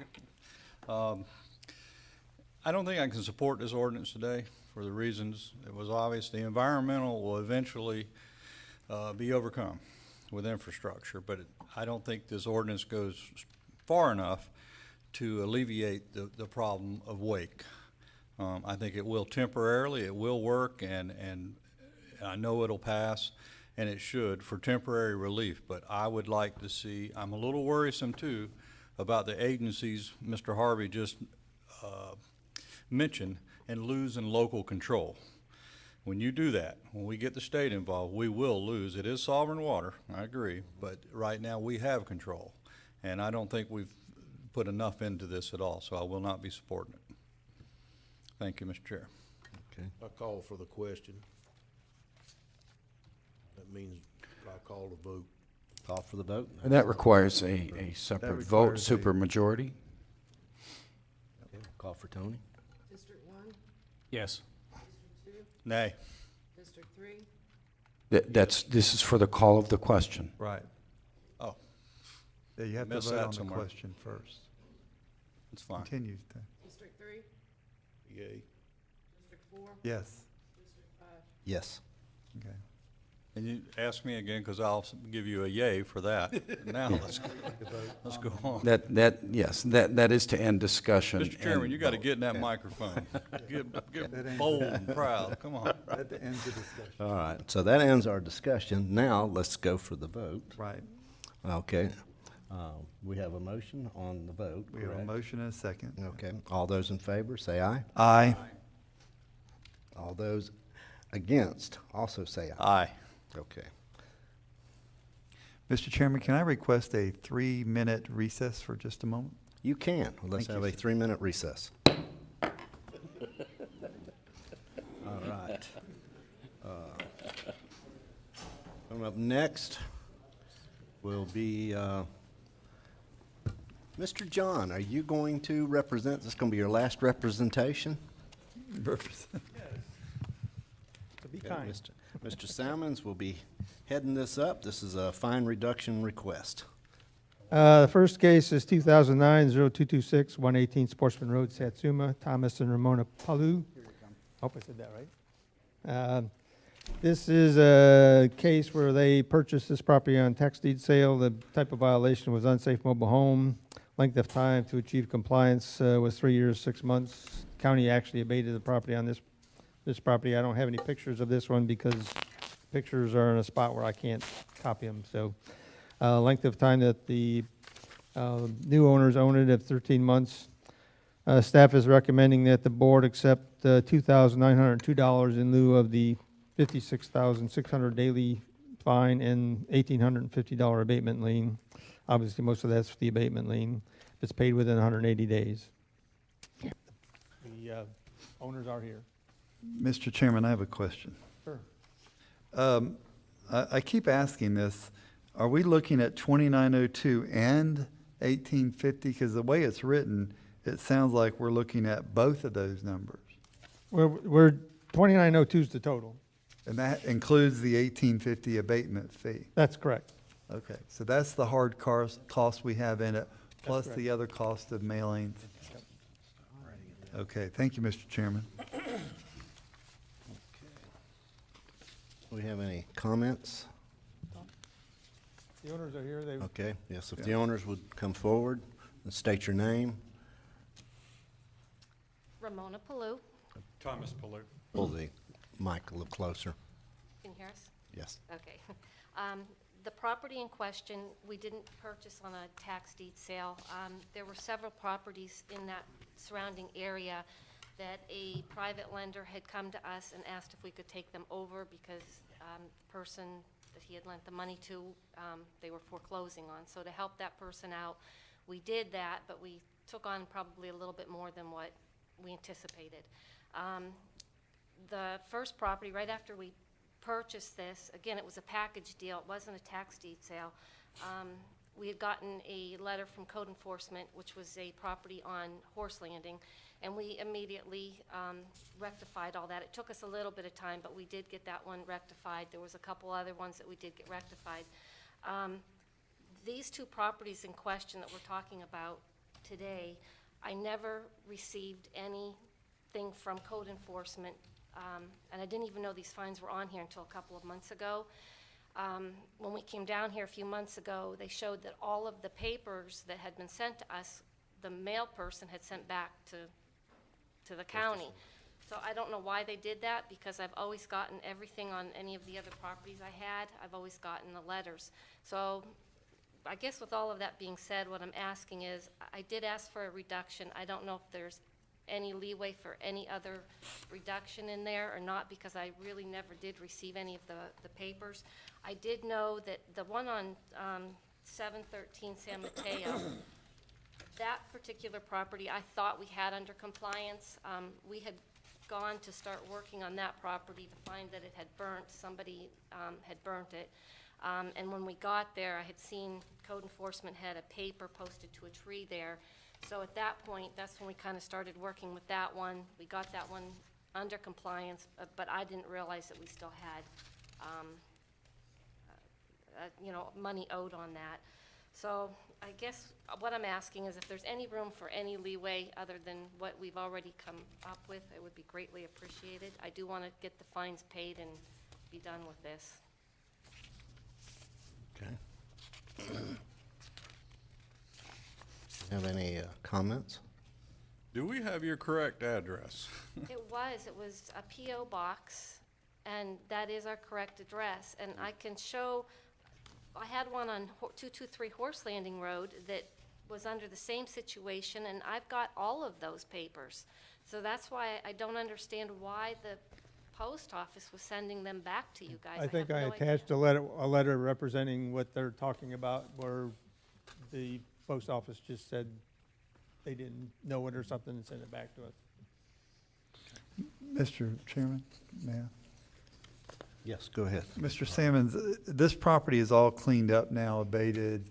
It's not the eyesore that it used to be, is that correct? That's correct. It's, they're hoping to sell them, so they want to get them back into a situation where they're paying taxes again. So they didn't buy them at tax deed, they were trying to help out I in thought it? they had, but they bought them a different way. Yeah, you bought It was them? a private lender that had, I believe there was 5 properties here, and the gentleman he had lent the money to had come ill, and he was going into foreclosure. So they Right. came to us and asked, would you take over this project? So we did, but when we did, it was during the hard times. Sure. We're into real estate, and again, when we did this, it was probably just a little bit more than what we could handle, and but we tried to bring each one into compliance. It's just I didn't know that I had fines on the 118 Sportsman. Okay, now there was, just so I understand, we didn't put a notice out there on the property, Mr. Simons? Yes, we post the property. And if there was, it's one of the properties that we've never got to, and we live in Palm Coast, and it's just been a property that's been on my side burner. So if there was one posted there, I didn't know that there was, because I don't visit that property. Okay, so the paperwork just somehow missed you. Well, the letters that were sent to us never got to us through certified mail, because the post office sent them back to Putnam County. And I know when we came down here a few months ago, the lady had showed us all of the letters that had come back. You guys mailed them out, but they were returned, not from us not picking them up. It was stamped on there that the PO, the Postal Service sent them back. Okay, yeah, we had a notice in here. Okay. Gentlemen? Mr. Chairman, I'm feeling very Christmassy at this point, and I would like to make a motion that we help these people out who are trying to do the right thing. They tried to do the right thing. The hard cost we have is $1,850 on the abatement lien, and I'd like to make a motion that we reduce the fee to $1,850 if paid within 180 days. Okay, I'll second that motion. Okay. Well, we have a first and a second. We have open for discussion. I'm good. Seeing none. All those in favor say aye. Aye. Aye. All those against, same sign. So moves. Now let's move, while you're standing there, let's move right on into. Second case is the one she's already talked about a little bit at 713 San Mateo Road. This mobile home that's on the picture right now was obviously burnt by fire. They did tear it down, but the fine had accumulated to like $8,000. Our costs on this particular one are $785, and we've recommended that the fine be reduced to the $785 if it's paid within 60 days, or if you want to combine it with the 180-day on the other one, that's fine too. Okay, yeah, you've already explained the situation. So in this case, I'll open it up for discussion. Any questions to be had? None? All right, then let's move. Mr. Chairman? Yes, sir. I have a question for Mr. Selman. How much of this is the hard, I'm trying to figure it out, but the hard dollar fine on this was $8,043.50? No, that's the daily fine. The hard I cost, understand. if there's a sheet on the back of the thing that's kind of blue and different color. What I was looking for, do y'all have that? And I don't have it. No. No. I think I have that. I don't have it either, Mr. Chairman. It's not included, John. Huh? Okay, I'm sorry. Yeah, it's not on But there. the worksheet that I thought was in there basically takes the cost of the certified letters, the inspections, the special magistrate hearing, and the administrative fine that he typically assesses. All that's included in that thing, and that turned out to be $785. Okay, Commissioner Harvey? Chairman, I guess we need to ask for public comment before you get a motion. There's not Com- public comment. No, this isn't public I do hearing. have one more question. Yes. This home, you came to it and you found out that someone had set it on fire. We had no idea it had burned. Then- I think it had been burnt for several months before we even knew that it was burnt, but we had taken that project. We knew we were going to go start working on it. When we got there, the home was burnt, and there was a posting on it, on the tree. So you cleaned this one up That one yourself? we cleaned up, yes. Well, thank you very much. That's the only question I have, sir. Thank you. Okay. With that, You ready for a motion? we are ready for a motion. I move staff recommendation, $785 if it paid within the allotted time, 60 days. 60 days. I'll second that. Okay, we have a proper first, a proper second. We'll open for discussion. Seeing none, we'll move for a vote. All those in favor say aye. Aye. All those against, same sign. Good. So Thank you. moves. Thank you very much. Thank you for Are we what able to go over to pay them now, or do we have to wait for, Oh, they'll take a check right now. so? Yeah, he'll walk right out with you and get The that young money. lady in the red coat shirt there, she'll go back with you and She will escort you. Yes, Thank you guys. if they did this. thank you, and Merry Christmas. Thank you very much. We were Okay. kind of caught off guard. No one really wants to pay the same day they're here. But we appreciate it. Okay, Mr. Salmons, you're going to handle this one also, correct? The last case is 2012-0065, 200 Sunglow, Satsuma. It's a mobile home that had many issues to it. This one was bought on tax deed sale by Latest Dirt LLC. Ken Schwing is the, whatever you want to call him, for that particular LLC. There was an overbid on this property of $3,000. If you do the fine reduction stuff that was and the actual costs were $895, which is significantly less than the $3,000 overbid which the county got. So we're recommending that the fine be reduced to what the overbid was, and it'll be done. Okay. He has put, as you can see, he's put a new mobile home on the property. Is there anyone here to speak for LLC? I think he is out of state. Okay. We'll open for discussion. I'll move staff recommendations, Mr. Chair. Second. We have first, we have a second. We'll also open again for discussion. Seeing none, we'll move for the vote. All those in favor say aye. Aye. Aye. All those against, same sign.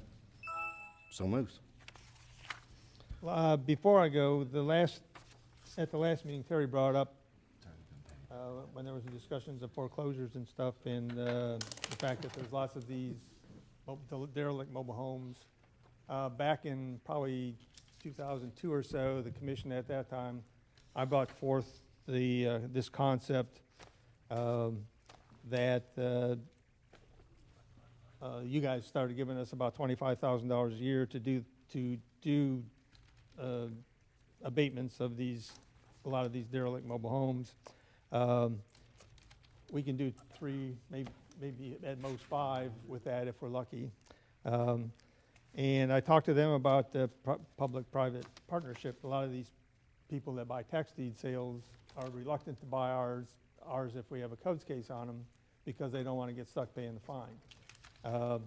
And at that time, we talked about if they buy the codes case, demolish the structure or whatever, and clean up the property, that we would basically reduce the fine to 0. Back then, the board thought that was a good idea, so we did that for a while, and then at some point, it changed back to where we were charging the actual cost. So that might be something when you talk about that to consider.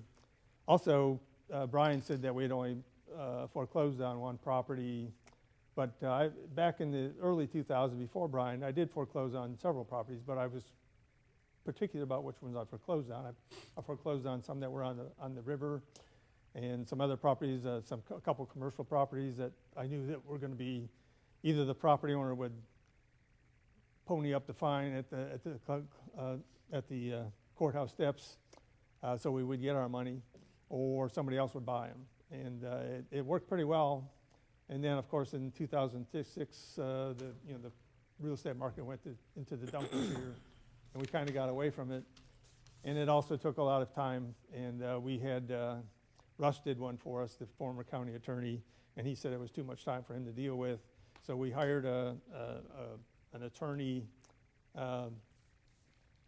through the bid process, and he was doing them for us, and then he filed a lawsuit against the county, so Rick said we couldn't use him anymore.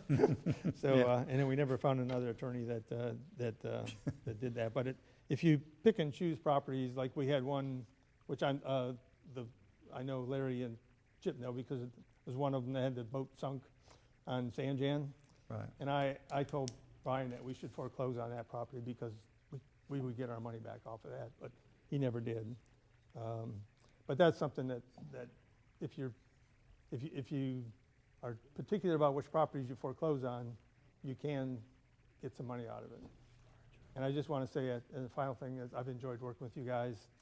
I came here in '96. I've met thousands of really wonderful people in this county, and I'm glad I live here, and I've enjoyed my time here. Thank you. I have a final question for you, Mr. Sammons. Yes, sir. How many code cases have you worked in your career? Oh, God. I don't know. Lots of them.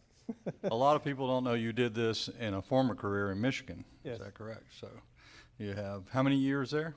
I had 20 years doing both planning and code enforcement. It was about equal there. And it was funny because Lansing was doing the same thing you guys are doing. They were trying to attract business, and their chamber did a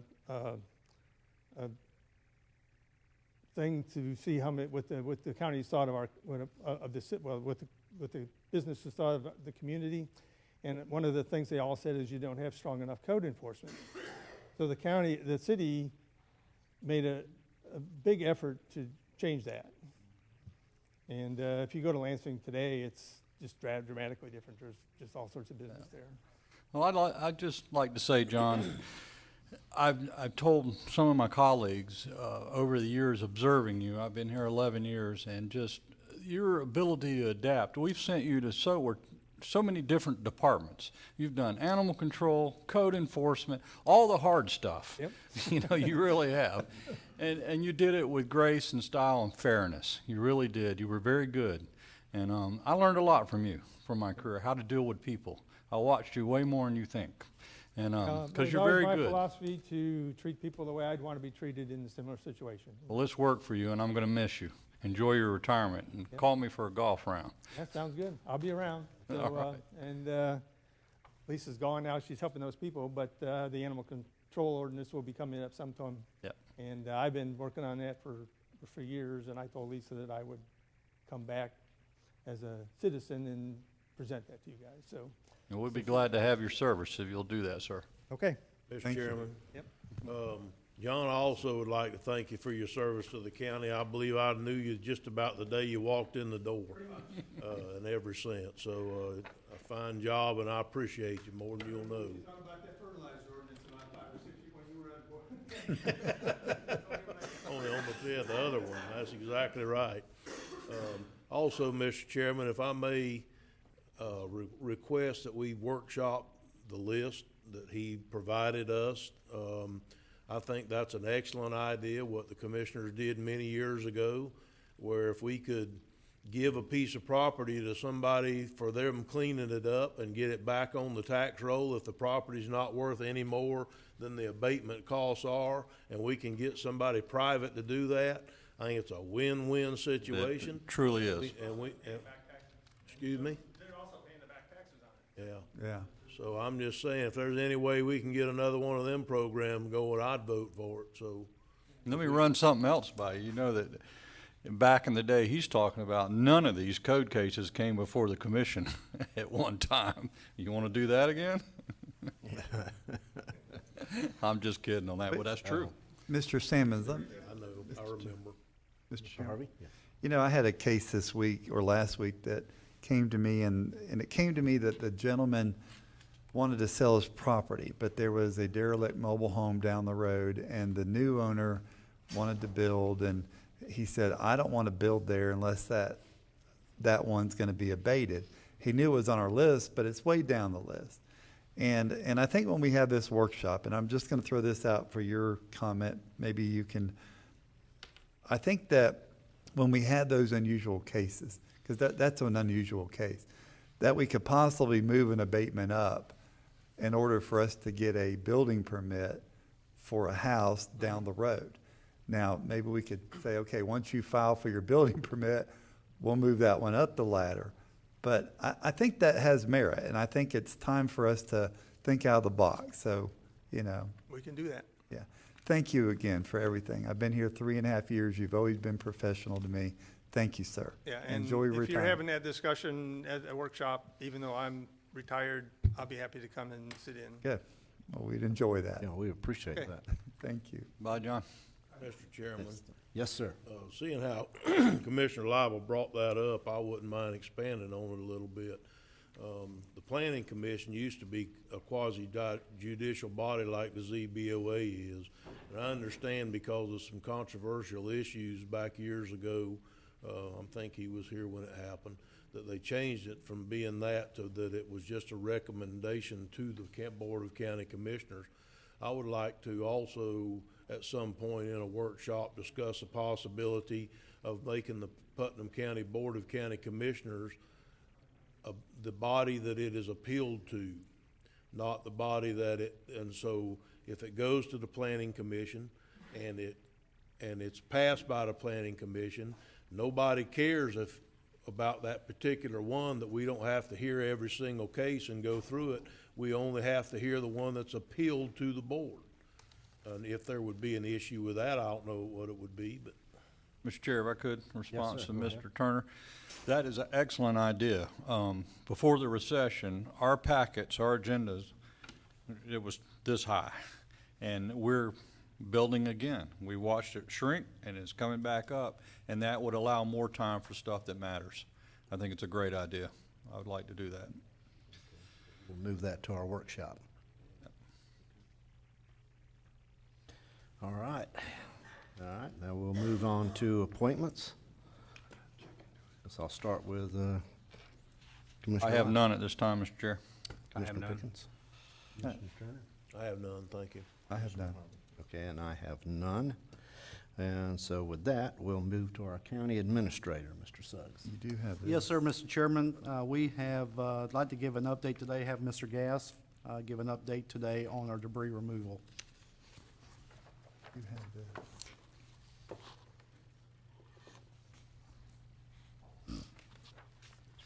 Good morning, Commissioners. Morning. We are closing down or winding down the debris removal process. It's good that we got the $1 million because that pays for the first 30 days of this operation that we have for this year. We're going to be close to 300,000 cubic yards of material. Last year it was only 100,000 cubic yards, so this is going to be a very expensive operation. It was the consensus of the board to open the fairgrounds for the citizens to have debris disposal. So I wanted to get a consensus from the board again that we can close it because we've had very few people coming in there recently. And the contractor's 90 days are up this weekend, so they need to try to get everything straightened up and cleared up and moved out. If I could get the consensus of the board to go ahead and notify the contractor that we're going to close that down, then we'll get that prepared for turn over back to the fairgrounds. And hopefully we'll have everything completed by this weekend. Mr. Chair. Oh, hold it. Commissioner Harvey. Mr. Gass, thank you, Mr. Chairman. You're going to shut it down, you want to shut it down effective Sunday or Saturday?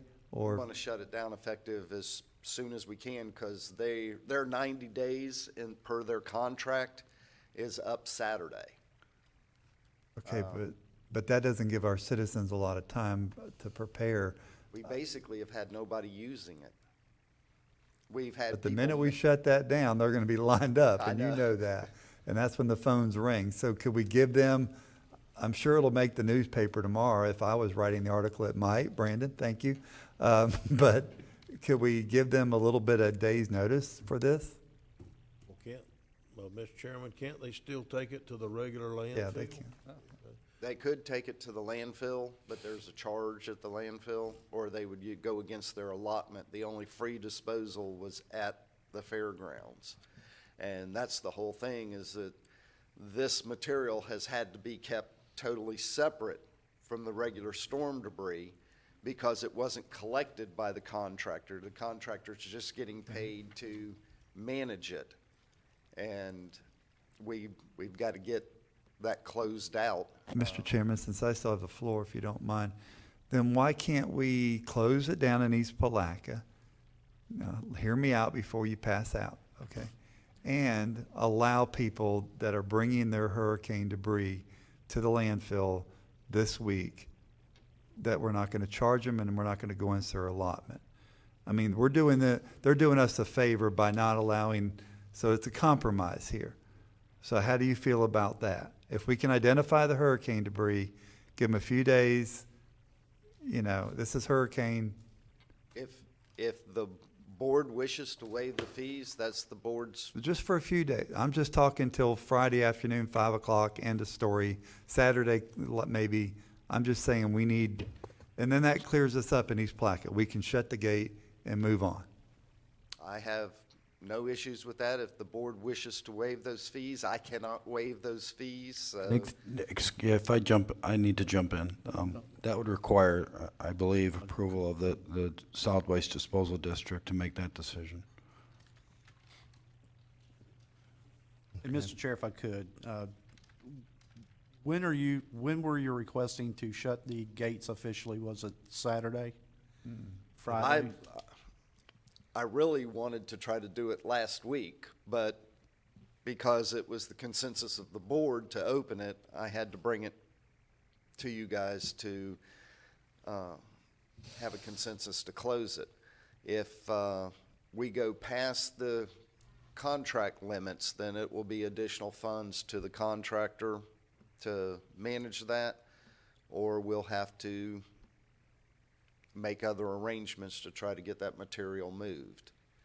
Mr. Chairman. Because we're approaching our 90 days, and the reason we had the 90 days in the contract is because the first 30 was reimbursed at 85% by the federal government, and the next 60 at 80. So we tried to get all of the advanced money back without dropping down to the 75%. So that's why we had such a short time frame on this debris removal. Commissioner Lible?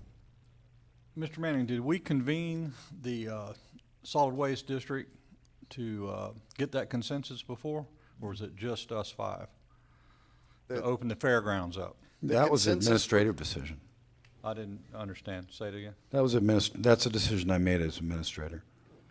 So it didn't require any board approval. It was, I'm just talking about waiving fees at the dump site.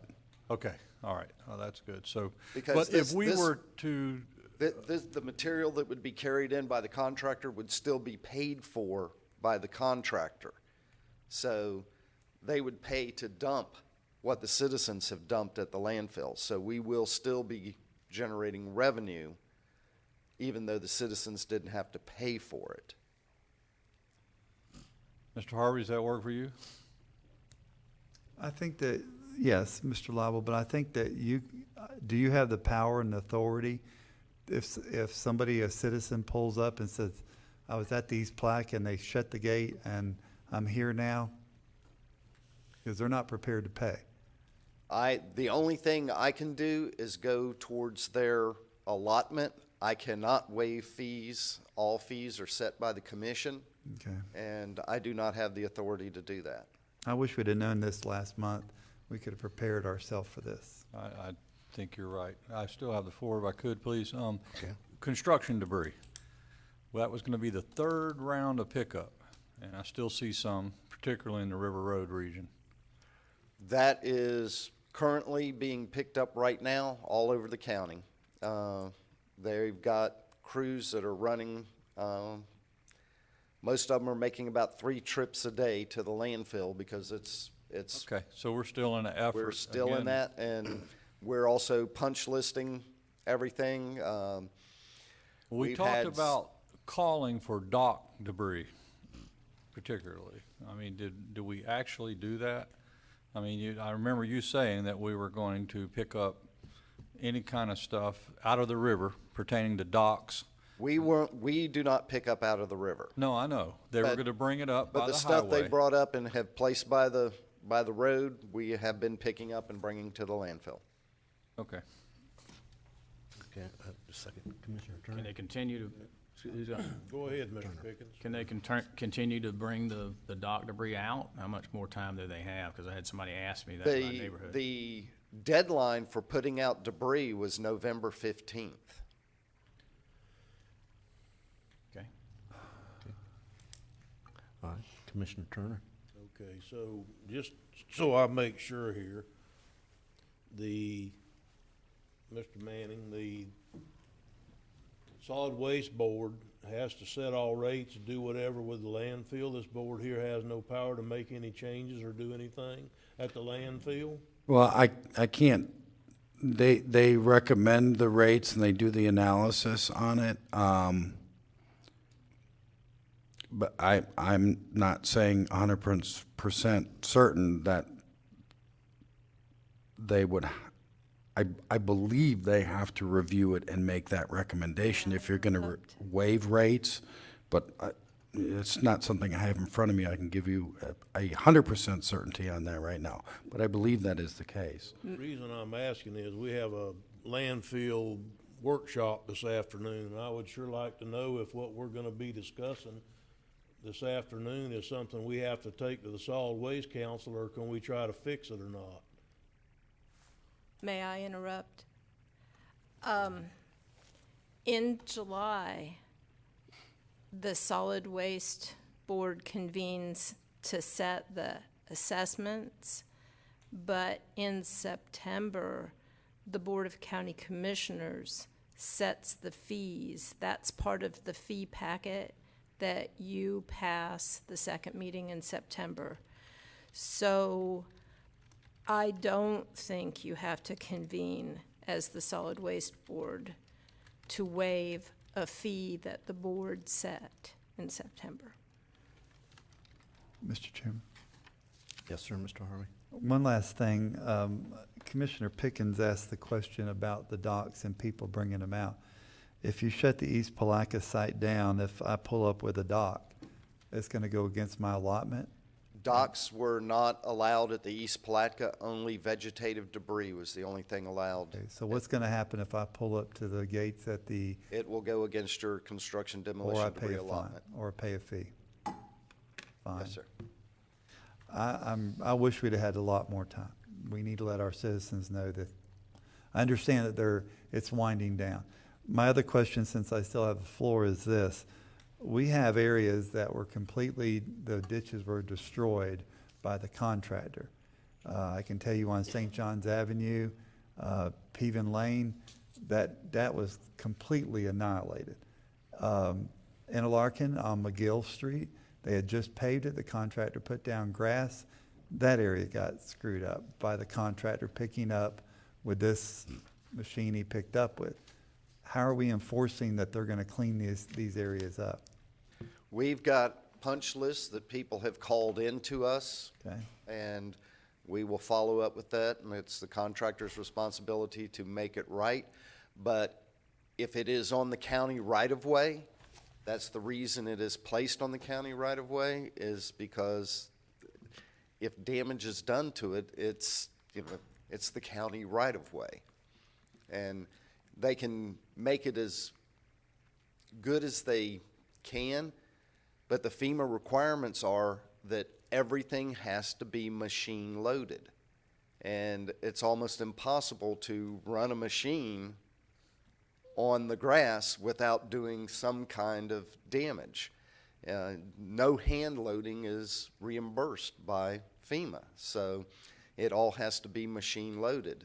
And unfortunately, we were extremely wet after this hurricane, and then we had a nor'easter after that, which dumped more water on us. And to pick up the debris, it left tracks. It created issues, and they will attempt they're fixing fences now. They're trying to fix culverts. They're trying to reimburse people for issues that they've had. Okay. Mr. Chairman, since I still have the floor, one last thing. If Ms. Papella is correct in her statement, then I believe the board could grant you the authority for a few days to be selective at the landfill. And when you see somebody coming up there that was headed to the East Palatka site, that you could do that. You could waive some fees. And I believe that Ms. Papella is right about that. This commissioner would like to see that just for a few days, I'm sure it wouldn't be many, and it's not going to be a massive rush out there. I just think it would be the right thing to do. That's all. Just to go, if you are proposing that, I would want a set date, finish date. Whatever that happens to be. Well, today's Tuesday. We could do it by Friday. We could do it by, what would you, I mean, you're your department head. What do you feel comfortable? If we're going to give them, if we're going to give free days, it needs to include a Saturday. for the people that actually have a job. Yep. They can go out, clean up the last little bit on Saturday and carry it out to the landfill. Yep. Just to throw mine in there, I would say 1 week. I would say that the best thing would be to have it end at 5 o'clock Saturday. If I might, how? Yes, sir. Do we have an objective standard for him to determine if it's storm debris? Or are you just going to waive it for all vegetative debris, because we can't have that be a subjective decision? It would have to take a little bit of judgment on the part of the weighmaster. Most of the storm debris occurred back in October. If they're bringing in a tree with green limbs on it, it may not be storm debris. It may be just clearing debris that they're getting rid of. I would suggest then that it all be documented with pictures, those determinations. Okay. Again, because we don't want to be in a position where it could be perceived as playing favorites. I agree. Correct. So your recommendation is Saturday at 5? Saturday at 5. And you'll do it selectively with documentation on that? Yes. Now, I do want to say that, Mr. Chairman, may I have the floor? You still have the floor, sir. I do want to say, even that 300,000 cubic yards, we know people took advantage of putting stuff out there that wasn't hurricane debris. We know that. And that's sad, but they did. And, you know, they had a tree that needed to come down, they put it out there. But the reality is, we'd have picked up the tree anyway. Down the road, Waste Pro would have picked it up under their contract. If it would have been cut up, if it's a new tree, not hurricane related, and if it was cut up to size and it fit. But if it's greater than 4 inches in diameter, That's what I'm they saying. would not pick Exactly. it up. It's just So, limbs yeah. that. Do we need to make a motion on this? Yes, to waive fees. If you're going to waive the fees, yes. yes, sir. But before we move to that, I want to cover the contractor that's at the fairgrounds. Okay, when's he planning on leaving? They're planning to finish all the debris removal by Friday.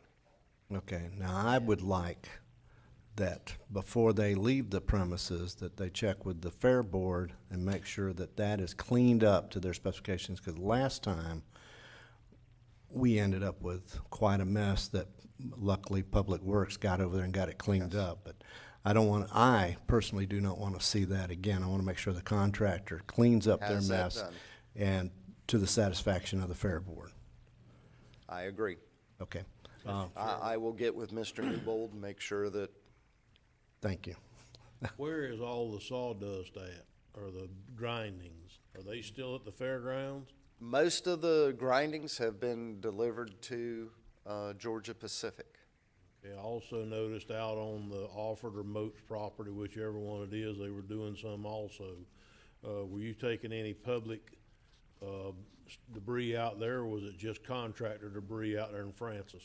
It was just contractor debris there. Okay, and so are you also closing that site down too by Saturday? That site's closing down. Right now, there's only 2 sites really open, and probably after tomorrow, the landfill will be the only place that debris is coming to from the contractor. Okay. That gives them time to get all the mulch removed from the facilities and start getting those back to a normal status. GP buy it all? No.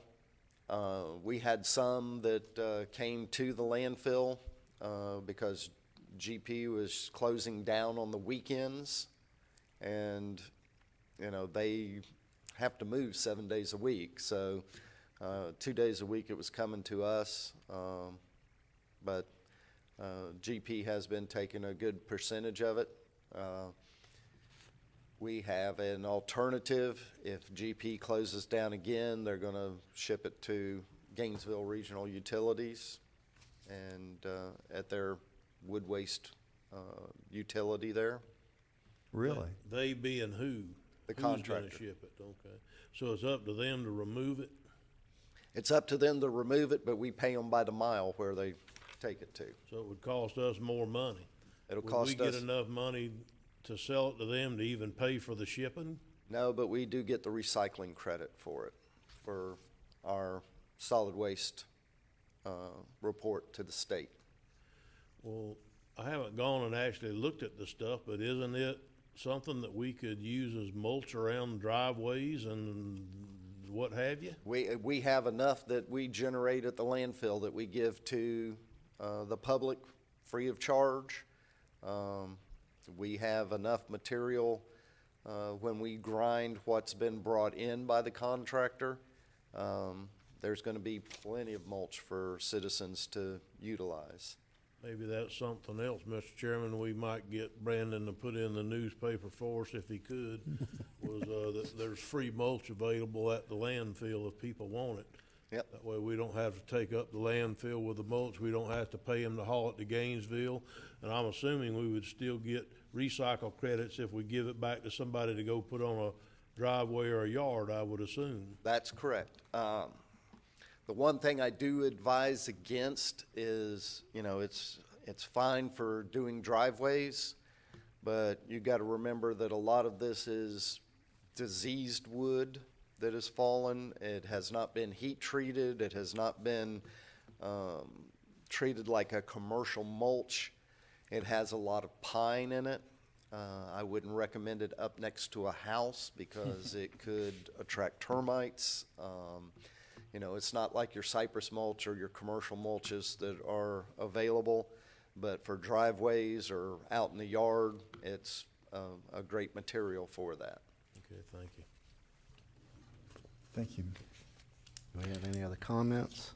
Before the vote, if I might, Yes, sir. one last comment. I'll take a look at, I hadn't had the opportunity, I didn't know this was coming up, to look at the solid waste disposal district and what they're tasked with. But I will look at that. The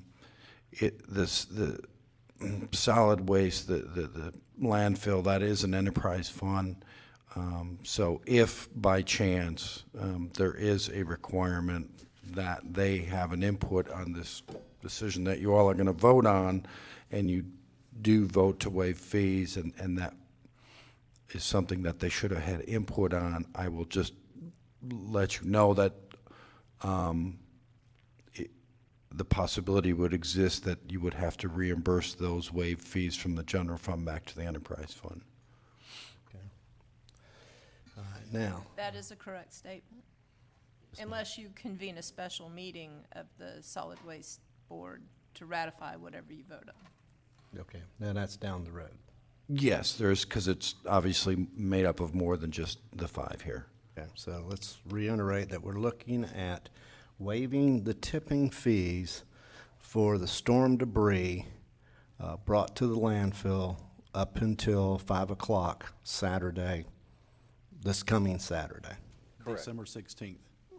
Okay. Correct? 4 only items identified and documented that the Waymaster will do based on Hurricane Irma. Is that right? That's correct. Okay.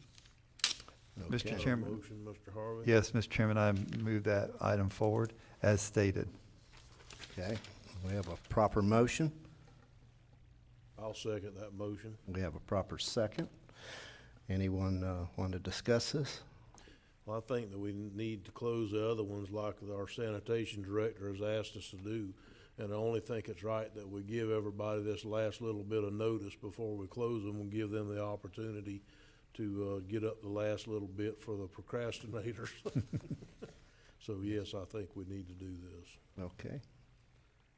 Seeing discussions are closed, and let's go for a vote. All those in favor say aye. Aye. Aye. All those against, same sign. So moves. Mr. Chairman, if I could, just before Mr. Gass leaves the podium, Mr. Gass, would you do me a favor? Would you reach out to each one of the municipalities and just talk with them and make sure that they have no areas of concern or areas that may have been missed prior to shutting down this collection service? Because I just think it's prudent for us to be good neighbors and just check with them before we make sure that the contractor leaves town. We will do that. Appreciate it. Thank you. Okay, and while you are there, you have two items, I believe, but one of them is this agenda item on the appointment of a county commissioner serve public safety coordinating. Yes, sir. This item came up. This is the appointed representative to the Board of the County Commissioners to the Public Safety Coordinating Committee. I'll jump in on that. There's, the statute says that is either, well, it says first that it shall be the chairman of the Board of County Commissioners, but it may be another county commissioner or designee. I know when Commissioner Harvey was chairman, he did act on that board, and I believe they even voted Commissioner Harvey as chairman of that committee. And I believe he has an interest in continuing to serve. So that's why this issue is on here. Yes, sir, and I wanted to bring up at the last meeting, I chaired that meeting.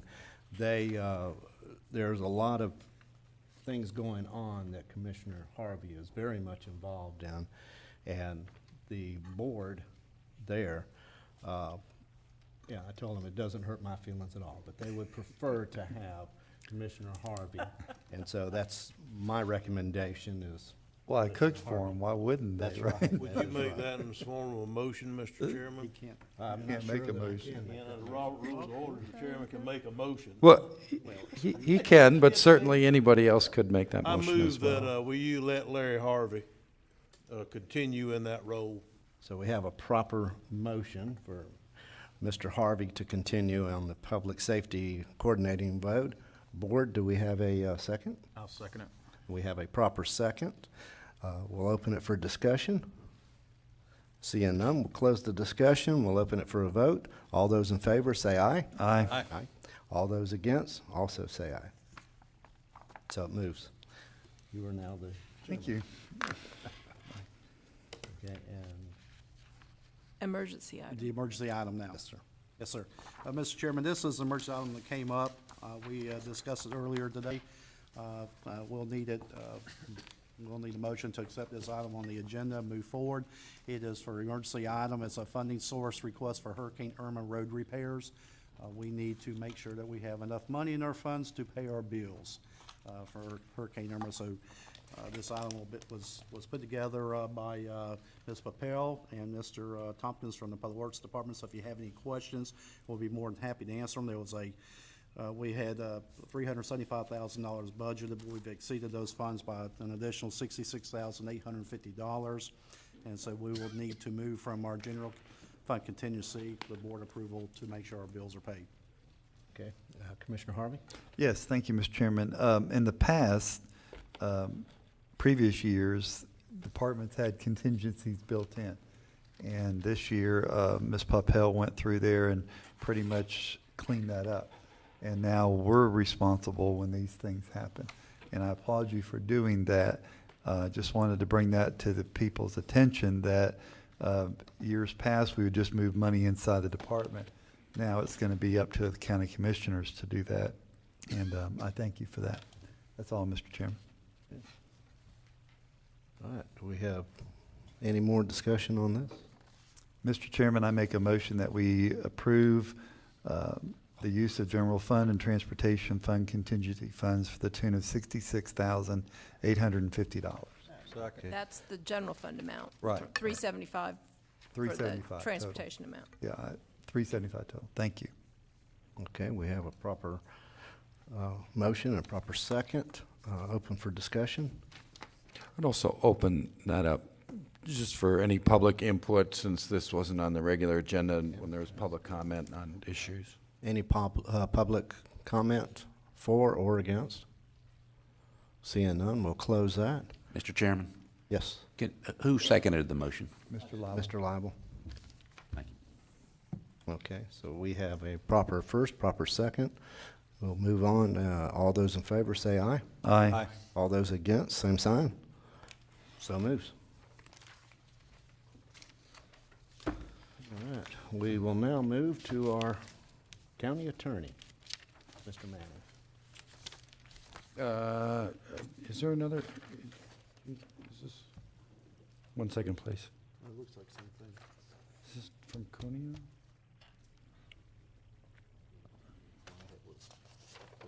This came this morning.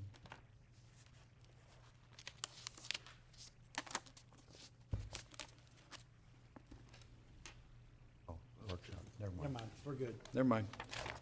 Okay. Just clarifying something for the workshop. I don't think I have anything further. All right. With that, we'll have commissioner comments, and we'll start with Commissioner Kern. Yes, Mr. Chairman, I'd like to know, are you planning as chairman to be the liaison member between this board and the Chamber of Commerce, or not? That's one of the duties of the chairman, is to go and attend the board of directors meeting once a month, and I know that Administrator Suggs has mentioned to me that he was planning on trying to go, but if you're not, I think that there's an option to hand that off if you prefer, or go one or the other. I wouldn't have a problem going unless there is a commissioner who would prefer go. I think if you don't mind going, that you should go as chairman of the board. Then I'll go as But if for some reason you don't feel like you can, or whatever, that's a different situation, but I think we need representation between this board and the chamber. All right, consider it done. I'll take it. Thank you. You're welcome. That's all I have, Mr. Chairman. Commissioner Harvey? Thank you, Mr. Chairman. I do have one thing, and I'm glad Press is in the room. We had a email. One of our local businesses wanted a letter of support from us to use a lane out in Hastings area, just right at the county line. Wildwood Lane, I guess, to access 207 from their mine out there. Mr. Tompkins, could you address that just a little bit? I know St. Johns County kind of asked for that, so where are we at on that? We are doing our research on it. Okay. It is a somewhat complicated issue, and I've gotten with Mr. Suggs and Mr. Manning on it. I think Mr. Suggs has a comment on it also. Yeah, Mr. Tompkins and I met briefly yesterday on this request, and there's some, he's pulling some information regarding interlocals and agreements for maintenance and things on the particular road in question. And until we can actually look at that, do our due diligence and research that, we need some time to move on that. Okay, good. Thank you very much. If I could, weigh in on that. When we permitted the mine on the Putnam County side, you have two. There's one on St. Johns County side for that shell rock. That documentation is well vetted and should be in planning development in the form of a record. Barrel Factory Road was also in that mix, as you well know. I was at St. John's. If you don't want to recreate the wheels, what I'm saying, go look that up. We went through all this. We're looking through all our records right now, planning and zoning, our records, and we've also talked to St. Johns County. So we're trying to get all the information together to be able to bring it back to you in a concise report. Okay. Now, and just so I understand this too, my understanding is if we allow them to use that, they're responsible for the repairs and upkeep of that road. There's a lot of language in the reports we're reviewing. I mean, it's not going to be back on to the county to be responsible for the maintenance of that road. Mr. Chairman, that's exactly what we're looking into, getting the records of the previous agreements and seeing who was required to repair what. Okay. Good. And the other thing, I want to thank everyone who came out to the Town of Interlaken's Christmas celebration. It was really a great time and a great crowd. And I would like to wish all the citizens of Putnam County a Merry Christmas and a very successful and happy New Year. So thank you, Mr. Chairman. Okay, you're welcome. And Commissioner Lible? Okay, skipping over. That's fine. I'd like to commend the residents of Melrose for braving the cold front Saturday for a wonderful parade. They're very creative in Melrose. It's just, you guys, I know you had prior commitments, but that is always a very fun parade, and it was no exception because of the weather this year. Also, I'd like to wish everybody a Merry Christmas, especially staff and everyone we work with, and a prosperous new year also. Thank you. All right. And Commissioner Thank you. Pickens? Yeah, I just want to commend Yvonne Parrish for 13 years of commitment to Putnam County, and John Salmons for some 21 years. Thank you for the service, and I hope you enjoy retirement. Also, congratulations to Lori Parker for Employee of the Year, and just want to wish everybody a Merry Christmas. Mr. Smith, did you want to put in, I figured you'd already spoke, and so with that, I'm surprised that we didn't mention, but we do have a parade in Willaca this Saturday, correct? So if everyone could be there, I know that Commissioner Harvey would throw me under the bus because I'm not going to be there. My wife and I have been married for 22 years, and our anniversary is on the 16th, and so I'll be spending my day with her. But we're actually going to go to the Alhambra, and see the Christmas story. With that, thank you everyone for being here, and have a very, very Merry Christmas. And with that, we're adjourned.